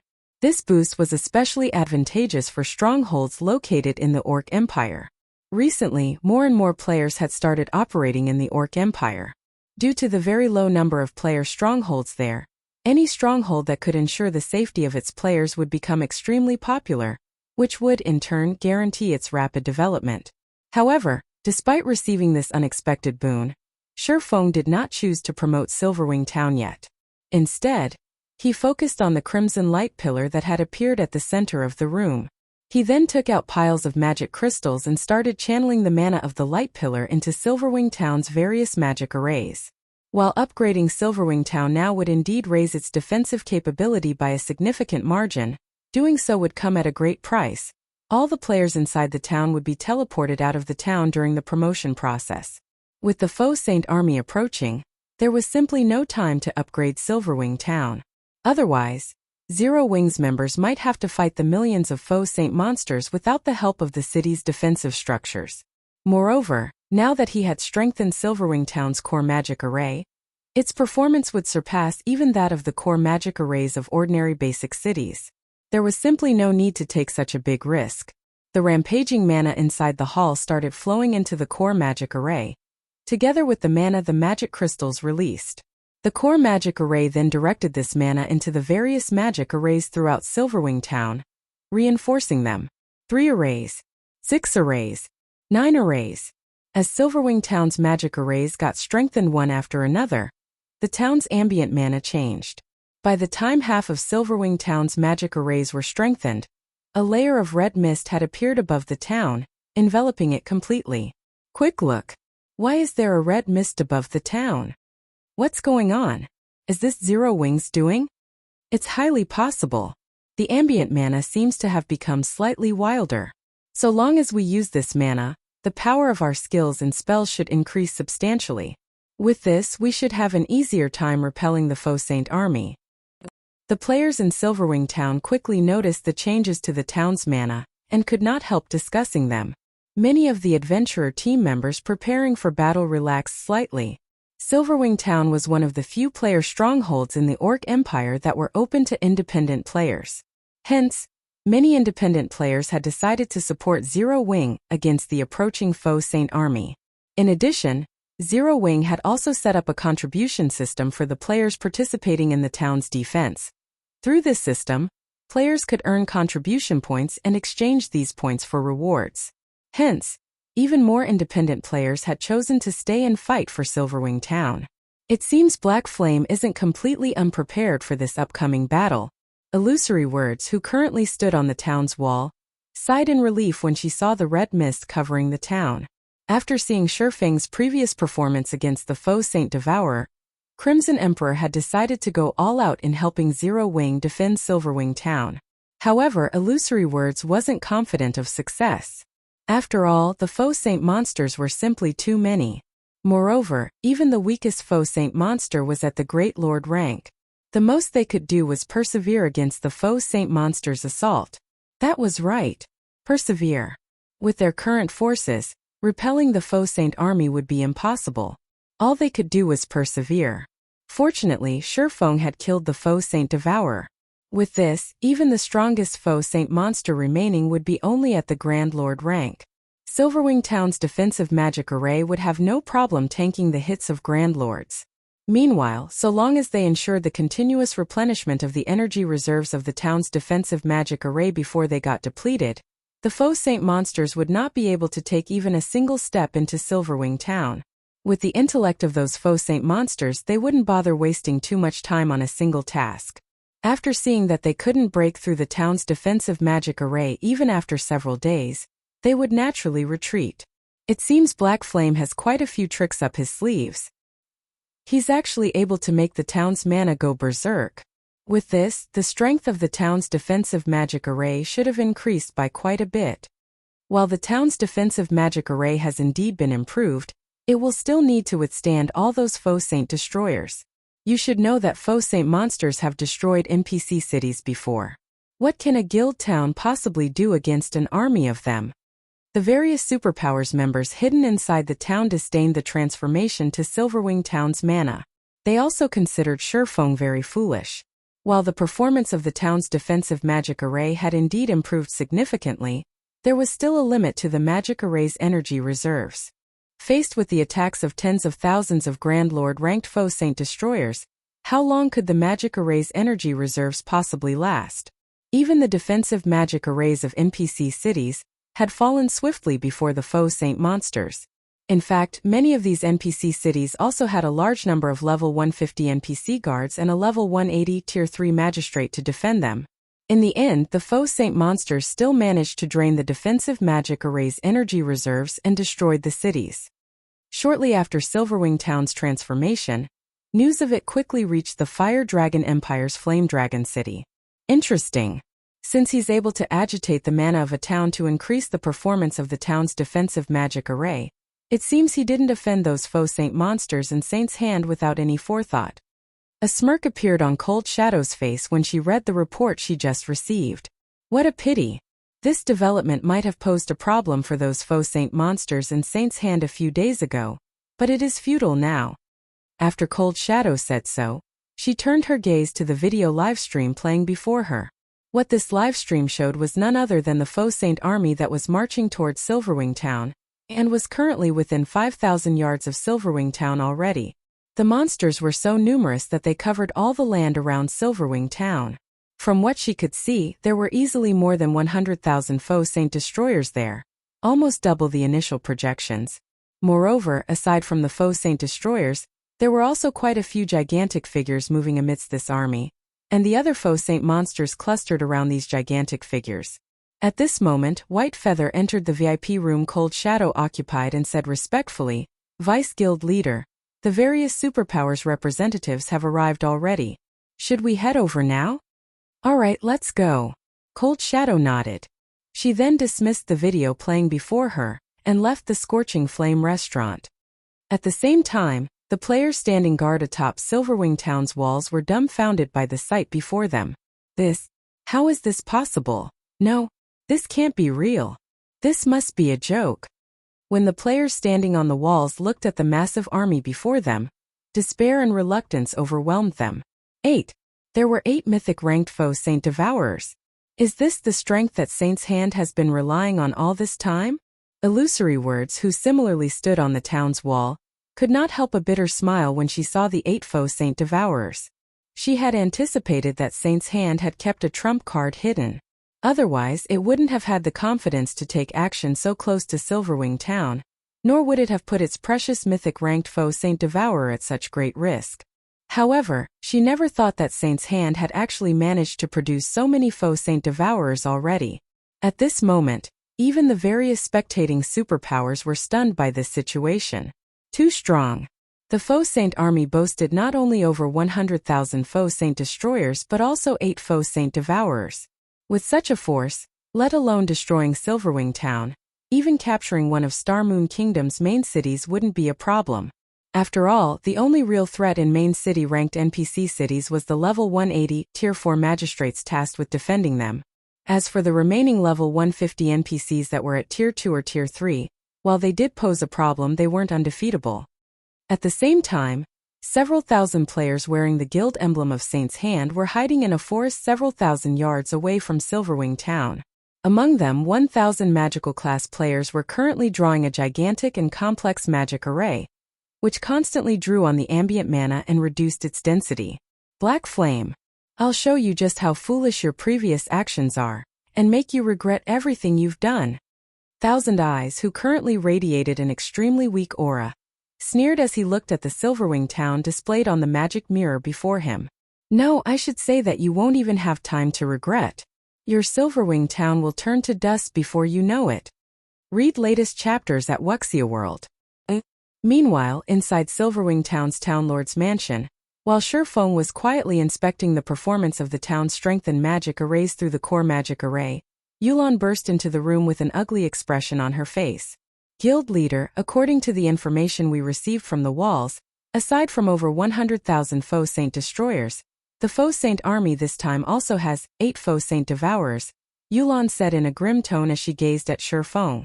It might be fine if only 1 or 2 Faux Saint Devourers had appeared. At that time they could simply have Craig Midlands take action. However, the appearance of 8 Faux Saint Devourers completely messed up their plans. With so many Faux Saint Devourers attacking, it wouldn't matter even if Feng transformed into a black dragon again. They're here. Seeing the grim look on Yulan's face, Feng said calmly, "Let's go take a look, then."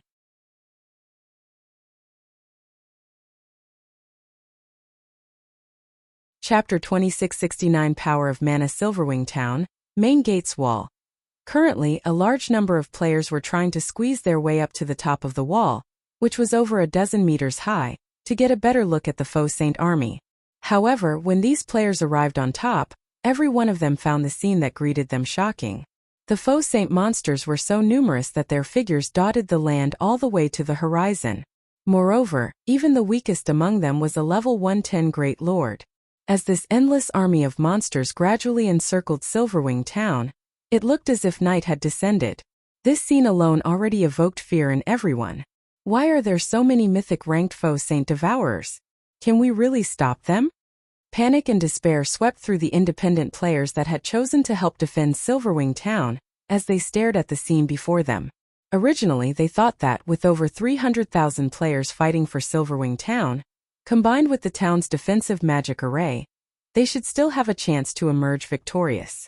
After all, to win, they simply had to distract 50,000 or 60,000 Faux Saint Destroyers for a certain period. However, the Faux Saint army that appeared before Silverwing Town was far stronger than they anticipated. Over 100,000 Faux Saint Destroyers and 8 mythic-ranked Faux Saint Devourers. Everyone's confidence vanished at the sight of this army. At this moment, let alone the independent players present, even Unyielding Heart and Illusory Words were shocked. Over 100,000 Faux Saint Destroyers and 8 Faux Saint Devourers. These Faux Saint monsters really think highly of us, Unyielding Heart, who had reached level 116 already, said, a bitter smile forming on his face as he took in the 8 gigantic figures standing some distance away from Silverwing Town. In order to assist Zero Wing in defending Silverwing Town, Unyielding Soul had dispatched its strongest trump card Legion, and even sent over 2 Tier 4 summoning scrolls and more than 100 heavy ballistas. According to his estimates, this force, combined with Crimson Emperors and Zero Wings, should have no problem defending Silverwing Town. However, it would seem that he had still underestimated the strength of these Faux Saint monsters. At this moment, let alone the 8 Faux Saint Devourers, just the 100,000 plus Faux Saint Destroyers were already more than enough to instill despair in everyone. After all, the Faux Saint Destroyers were Grand Lord ranked monsters. Ordinary Tier 3 experts couldn't take them on one-on-one.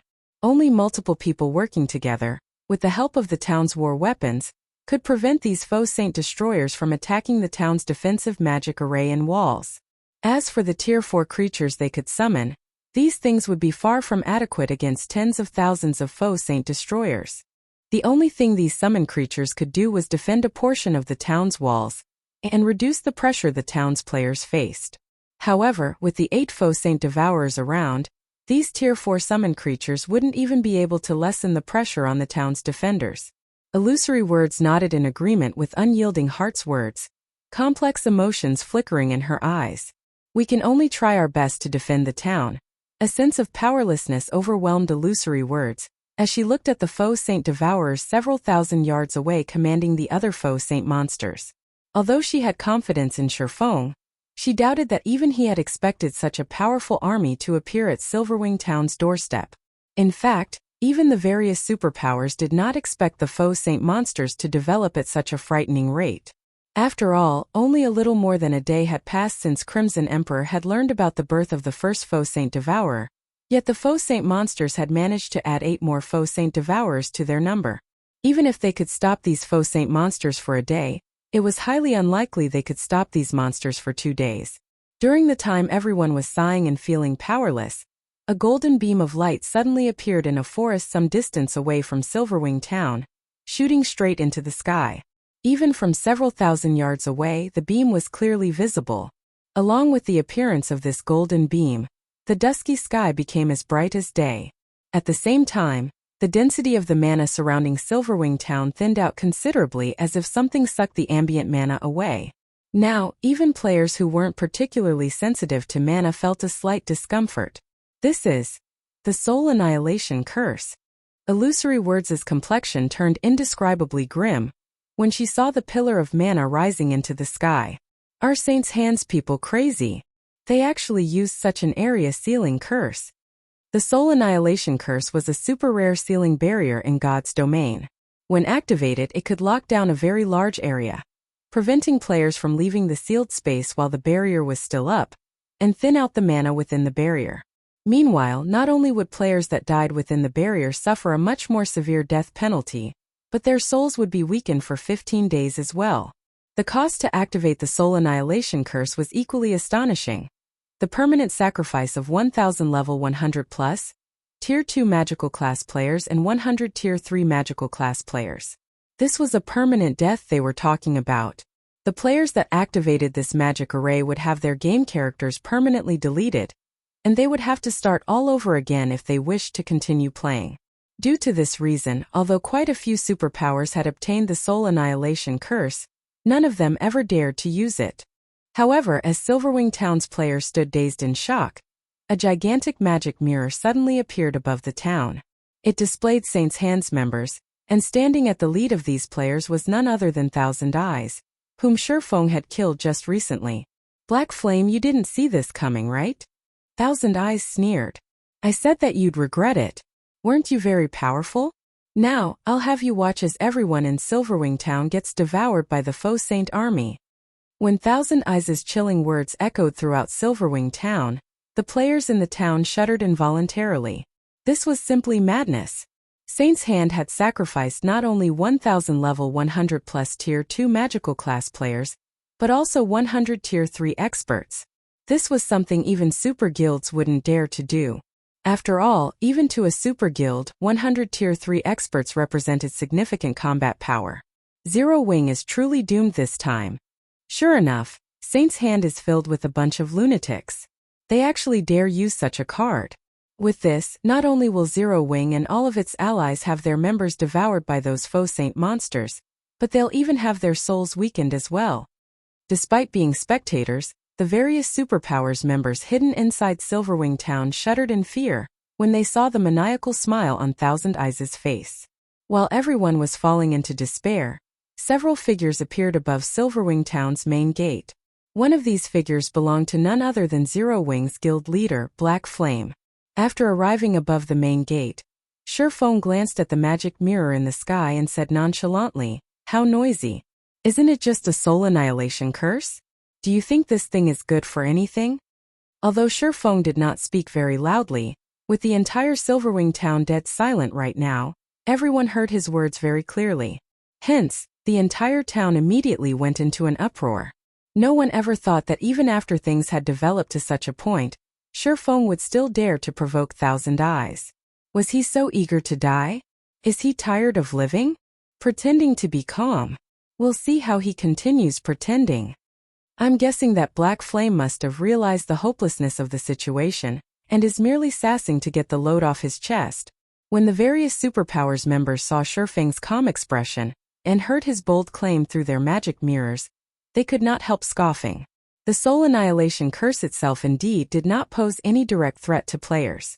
However, the millions of Faux Saint monsters standing outside the town were definitely a nightmare for all players. You think it's useless? In that case, let's see if this Soul Annihilation Curse is really useless or not, once the Faux Saint army starts attacking. Thousand Eyes said. Instead of getting angry at Feng's words, he started chuckling instead. As soon as Thousand Eyes finished speaking, the Faux Saint monsters surrounding Silverwing Town promptly charged forward. When the army of millions advanced, it looked as if a tsunami was sweeping across the land. The earth shattered underfoot, and explosions kept reverberating through the air. Everyone inside Silverwing Town gasped at the sight. Some Tier 3 experts even retreated unconsciously. Read latest chapters at Wuxia World. You so noisy. Feng pointed a finger at 3 Faux Saint Devourers charging amidst the army. Immediately, the 5 magic towers spread across Silverwing Town, each released a crimson beam that converged in the middle of the town before shooting into the sky. Before anyone could react, a gigantic crimson beam descended upon the Faux Saint army.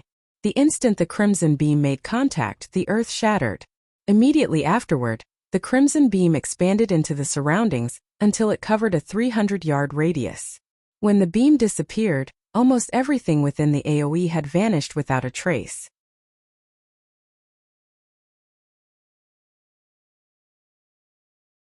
Chapter 2670 Silent Silverwing Town. When the crimson pillar outside Silverwing Town faded away, everyone momentarily froze and fell silent, the players inside the town as well as the Faux Saint monsters charging toward it.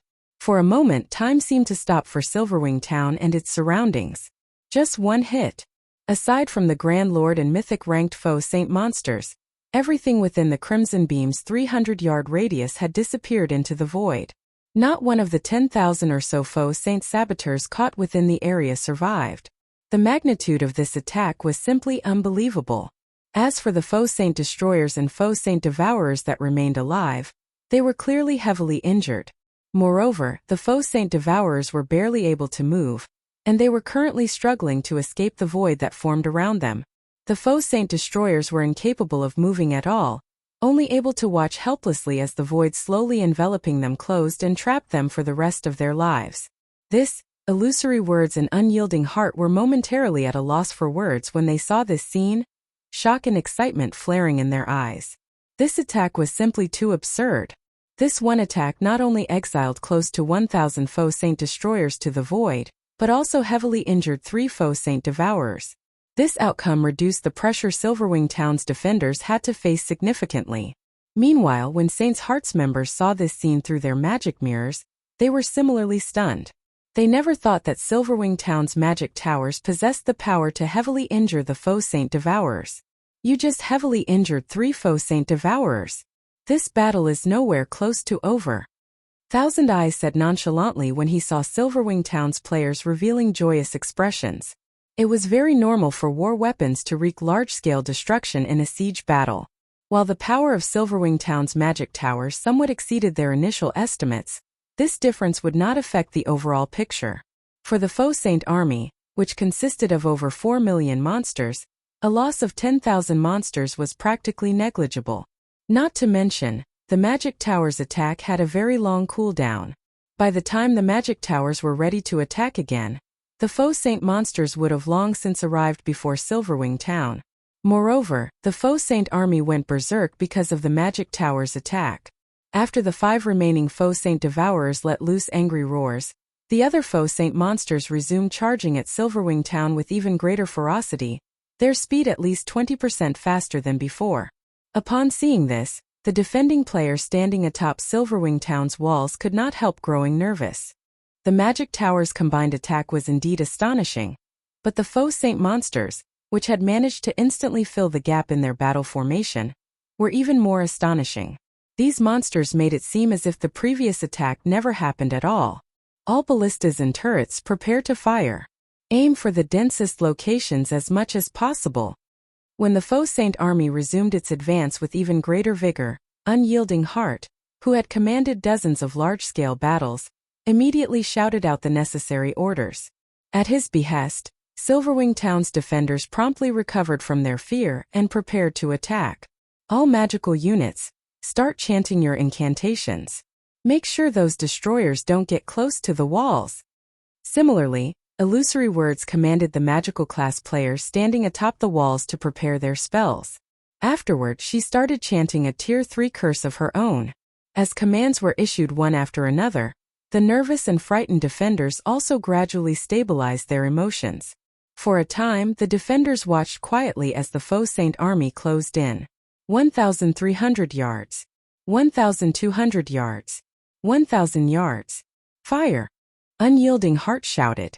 Immediately, hundreds of ballistas and dozens of arrow towers and defense turrets launched their attacks simultaneously, the firing sounds echoing throughout the town.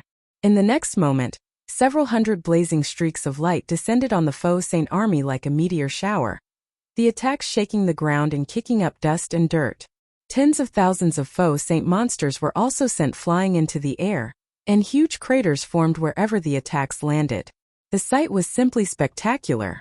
However, contrary to everyone's expectations, the Faux Saint army did not falter in the slightest. In no time at all, the endless Faux Saint monsters filled in the gaps created by the war weapons attacks, the madness of the Faux Saint monsters surpassing everyone's expectations. Reload and aim for the vanguard. Unyielding Heart shouted, a frown forming on his face when he saw this scene. Although he had long since expected this to happen, he still could not help his shock when actually witnessing it. After several rounds of attacks from the town's war weapons, although they had failed to kill even one Faux Saint destroyer, they had killed quite a number of Faux Saint saboteurs, as well as heavily injuring more than 200,000 Faux Saint saboteurs. Unfortunately, compared to the Faux Saint army in its entirety, this number was still insignificant. In the next moment, the first wave of Faux Saint monsters arrived within 100 yards of Silverwing town's walls. Illusory Words and the other ranged players standing on the walls promptly released their strongest skills and spells. For a time, tens of thousands of skills and spells bombarded the Faux Saint monsters at the forefront. However, just when everyone thought that the Faux Saint monsters would get hit and have their charge interrupted, a shocking scene occurred. In the next moment, as if they were veterans of the battlefield, the Faux Saint monsters started wielding their weapons to block the incoming attacks, mitigating most of the damage from these attacks. How is this possible? Purple Eye, who was casting her spells on the town's wall, was stunned by this scene. These Faux Saint monsters had even blocked a large portion of the attacks launched by Tier 3 experts. Only Tier 3 Refinement Realm experts and above managed to land their attacks on these Faux Saint monsters. Fools! Do you think the Faux Saint monsters before you are the same as those you met a few days ago? Thousand Eyes sneered as he looked at Silverwing Town's defenders. Victory might be possible for Silverwing Town's players if they were going up against an army of ordinary monsters. However, they were up against the Faux Saint army. Every monster in the Faux Saint army possessed intellect surpassing that of ordinary monsters. Thousand Eyes' words immediately silenced everyone. Faced with such opponents, just how were they supposed to continue fighting? Only the attacks of the war weapons and a small number of Tier 3 experts were effective. Everyone else's were utterly useless. During the time everyone was distracted by Thousand Eyes' words, the 5 intact Faux Saint Devourers suddenly leaped toward the space above the walls. Not good. Stop them. Unyielding Heart's complexion turned indescribably grim when he saw the Faux Saint Devourers launching an attack. While the town's defensive magic array had indeed been strengthened, the Soul Annihilation Curse had thinned the ambient mana considerably, effectively nullifying the upgrade the defensive magic array had just received. Moreover, an advanced town's defensive magic array couldn't hope to withstand the attacks of several mythic monsters. Before anyone could react, 5 spears tore through space and converged on a single point on the defensive magic array. A combination combat technique? Illusory Words goggled in shock at the 5 Faux Saint Devourers' attacks. The fact that the Faux Saint monsters could use combat techniques was already plenty astonishing. Now, they actually used a combination combat technique, something very few players could execute. This was simply a nightmare. Guild Leader Black Flame, what a pity. I never thought that you all would fall so quickly, Thousand Eyes said, a delighted smirk appearing on his face as he looked at Faux, who had remained silent all this time. So long as Silverwing Town's defensive magic array shattered, the players inside the town would be no different from lambs to the slaughter. The Tier 4 NPC guarding the town wouldn't matter. After all, even a ferocious tiger couldn't beat a pack of wolves. Boom! A loud explosion shook the entire battlefield. The shockwave of the impact so powerful that even the Faux Saint destroyers nearby stumbled. It seems Zero Wing is really doomed now. When the various superpower spectating members saw the shattered space above the walls, they shook their heads. The Faux Saint Devourers originally already possessed extraordinary strength. Now that they had used a combination combat technique, the power of their joint attack reached the peak of Tier 4. Which definitely wasn't something an advanced town's defensive magic array could block. However, as the black void vanished and the dust settled, the various superpowers members with gleeful expressions on their faces were stunned. At this moment, the faint red barrier enveloping the town actually remained intact. In fact, it didn't even have the tiniest of cracks. Read latest chapters at Wuxia World. How is this possible? At this moment, let alone the various superpower spectating members, even Thousand Eyes gaped in shock, his eyes glued to the red barrier.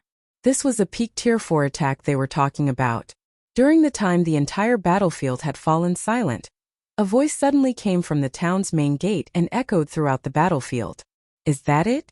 If that is your strongest move, then we can indeed put an end to this farce.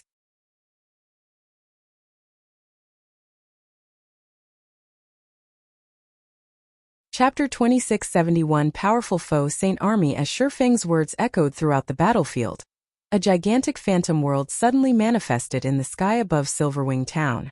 Along with the appearance of this phantom world, every Faux Saint monster in the town's vicinity had their basic attributes reduced by a significant margin, the change causing a commotion all over the silent battlefield. Too strong. So this is Zero Wing? Earlier, even 5 Faux Saint Devourers working together failed to crack the town's magic barrier.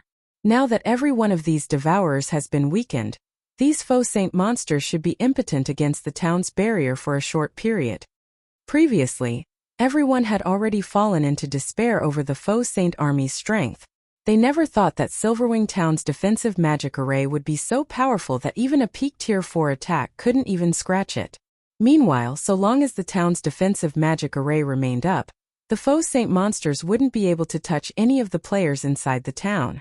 Moreover, if the defensive magic array could hold out until its energy reserves got replenished, a perfect consumption replenishment cycle could be formed. At which point, the Faux Saint army would have to give up its siege of the town even if it didn't want to. What amazing defensive capabilities! Isn't this defensive magic array already on par with the ones found in intermediate cities? At this moment, besides the independent players present, even Illusory Words and Unyielding Heart were surprised when they saw the town's defensive magic array remaining intact. The Soul Annihilation Curse had clearly thinned out the town's ambient mana by a significant margin already, so the town's defensive magic array should have likewise weakened considerably. Nonetheless, the defensive magic array had actually blocked the combination attack of 5 Faux Saint Devourers. It was simply unheard of for a town's defensive magic array to provide such a formidable defense. Now that Shifeng had used Miniature World, the Faux Saint Devourers shouldn't even dream of shattering the defensive magic array. Presumptuous. Thousand Eyes frowned slightly when he saw the calm look on Shifeng's face. You merely blocked the Faux Saint Devourer's combination attack once. The defensive magic array's energy reserve is limited. I want to see just how long you can continue acting arrogantly before the Faux Saint army's attacks. Magic arrays in God's domain needed energy to operate. Even if an attack couldn't overcome a defensive magic array's defensive threshold, it would still take a toll on the magic array's energy reserve. With the numbers and strength of the Faux Saint army, shattering the defensive magic array of a main city-ranked NPC city would be possible. Even if the entire army was debuffed by a domain skill, it still was more than sufficient to overcome a town's defensive magic array. As soon as Thousand Eyes finished speaking, the 5 Faux Saint Devourers launched another combination attack on the defensive barrier. At the same time, tens of thousands of other Faux Saint monsters also started bombarding it. Boom, boom, boom. For a time, countless explosions rang out in the space above Silverwing town. This can't go on. We need to stop their attacks. Otherwise, the defensive magic array's energy reserve won't last very long, Unyielding Heart said as he looked at the trembling barrier before him. Individually, the other Faux Saint monsters might not be a match for the Faux Saint Devourers. However, there were simply too many of them. Even if they were currently weakened, they exhausted the defensive magic array's energy reserve much faster than even the 5 Faux Saint Devourers had at full power. My side can summon 2 mythic monsters. We can use them in conjunction with the town's weapons to defend against the assault at the front gate. My side can summon 2 as well. With the strength of 4 mythic monsters, we should be able to eliminate the pressure at the front gate. That way we can send more Tier 3 experts to support the other sides. Then, all we'd need to do is find a way to distract those 5 Devourers, and we should just barely be able to defend Silverwing Town, Unyielding Heart said after giving the matter some thought. While Tier 3 players might not be capable of doing anything to the weakened Faux Saint Devourers, stopping the weakened Faux Saint Destroyers shouldn't be a problem. This situation was much better than before, when ordinary Tier 3 players were utterly helpless against the Faux Saint Devourers. However, just as Unyielding Heart and Illusory Words reached an agreement, a clear and sweet voice suddenly entered their ears. No need to waste your Tier 4 summoning scrolls. Leave the rest to us. Upon hearing this voice, Unyielding Heart and Illusory Words turned reflexively to look at its origin, surprise and confusion flashing across their eyes when they saw its owner. This was because the voice's owner was none other than Silverwing Town's manager, Yulan. Currently, over 100 Tier 3 experts from Zero Wing stood behind Yulan, every one of them at least level 115. Many of them were even at the Refinement Realm standard. This scene rendered Unyielding Heart and Illusory Words speechless momentarily. While the 100-plus Tier 3 experts before the 2 were indeed extraordinary, they were far from enough to resolve Silverwing Town's plight. After all, just the Grand Lord-ranked Faux Saint Destroyers attacking the town numbered more than 100,000, what more the Great Lord-ranked Faux Saint Saboteurs. Besides, if these Tier 3 experts wished to stop the Faux Saint army's assault, they would have to do it beyond the town's walls and defensive magic array. Only Tier 4 summon creatures could possibly go up against so many monsters simultaneously. Tier 3 experts would simply be charging to their deaths.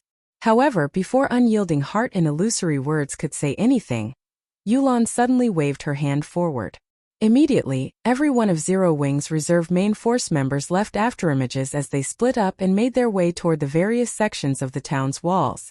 After getting into position, they jumped off the walls without hesitation.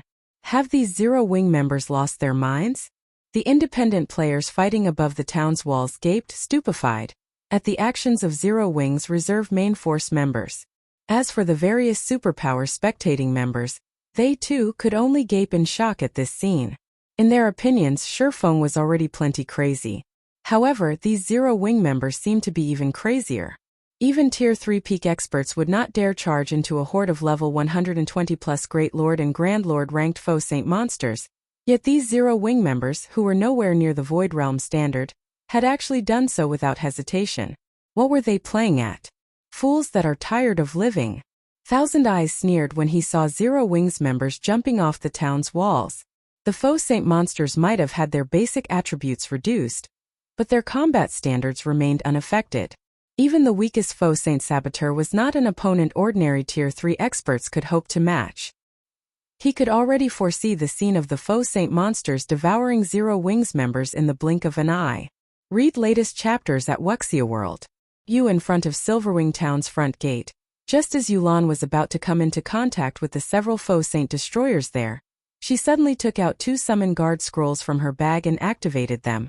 2 figures then emerged from the 2 dazzling summoning arrays before Yulan, one of them, an axe-wielding man with a tall and robust body, and the other, a blonde woman wielding an aquamarine staff. The instant these 2 figures appeared, 2 frightening auras swept the battlefield.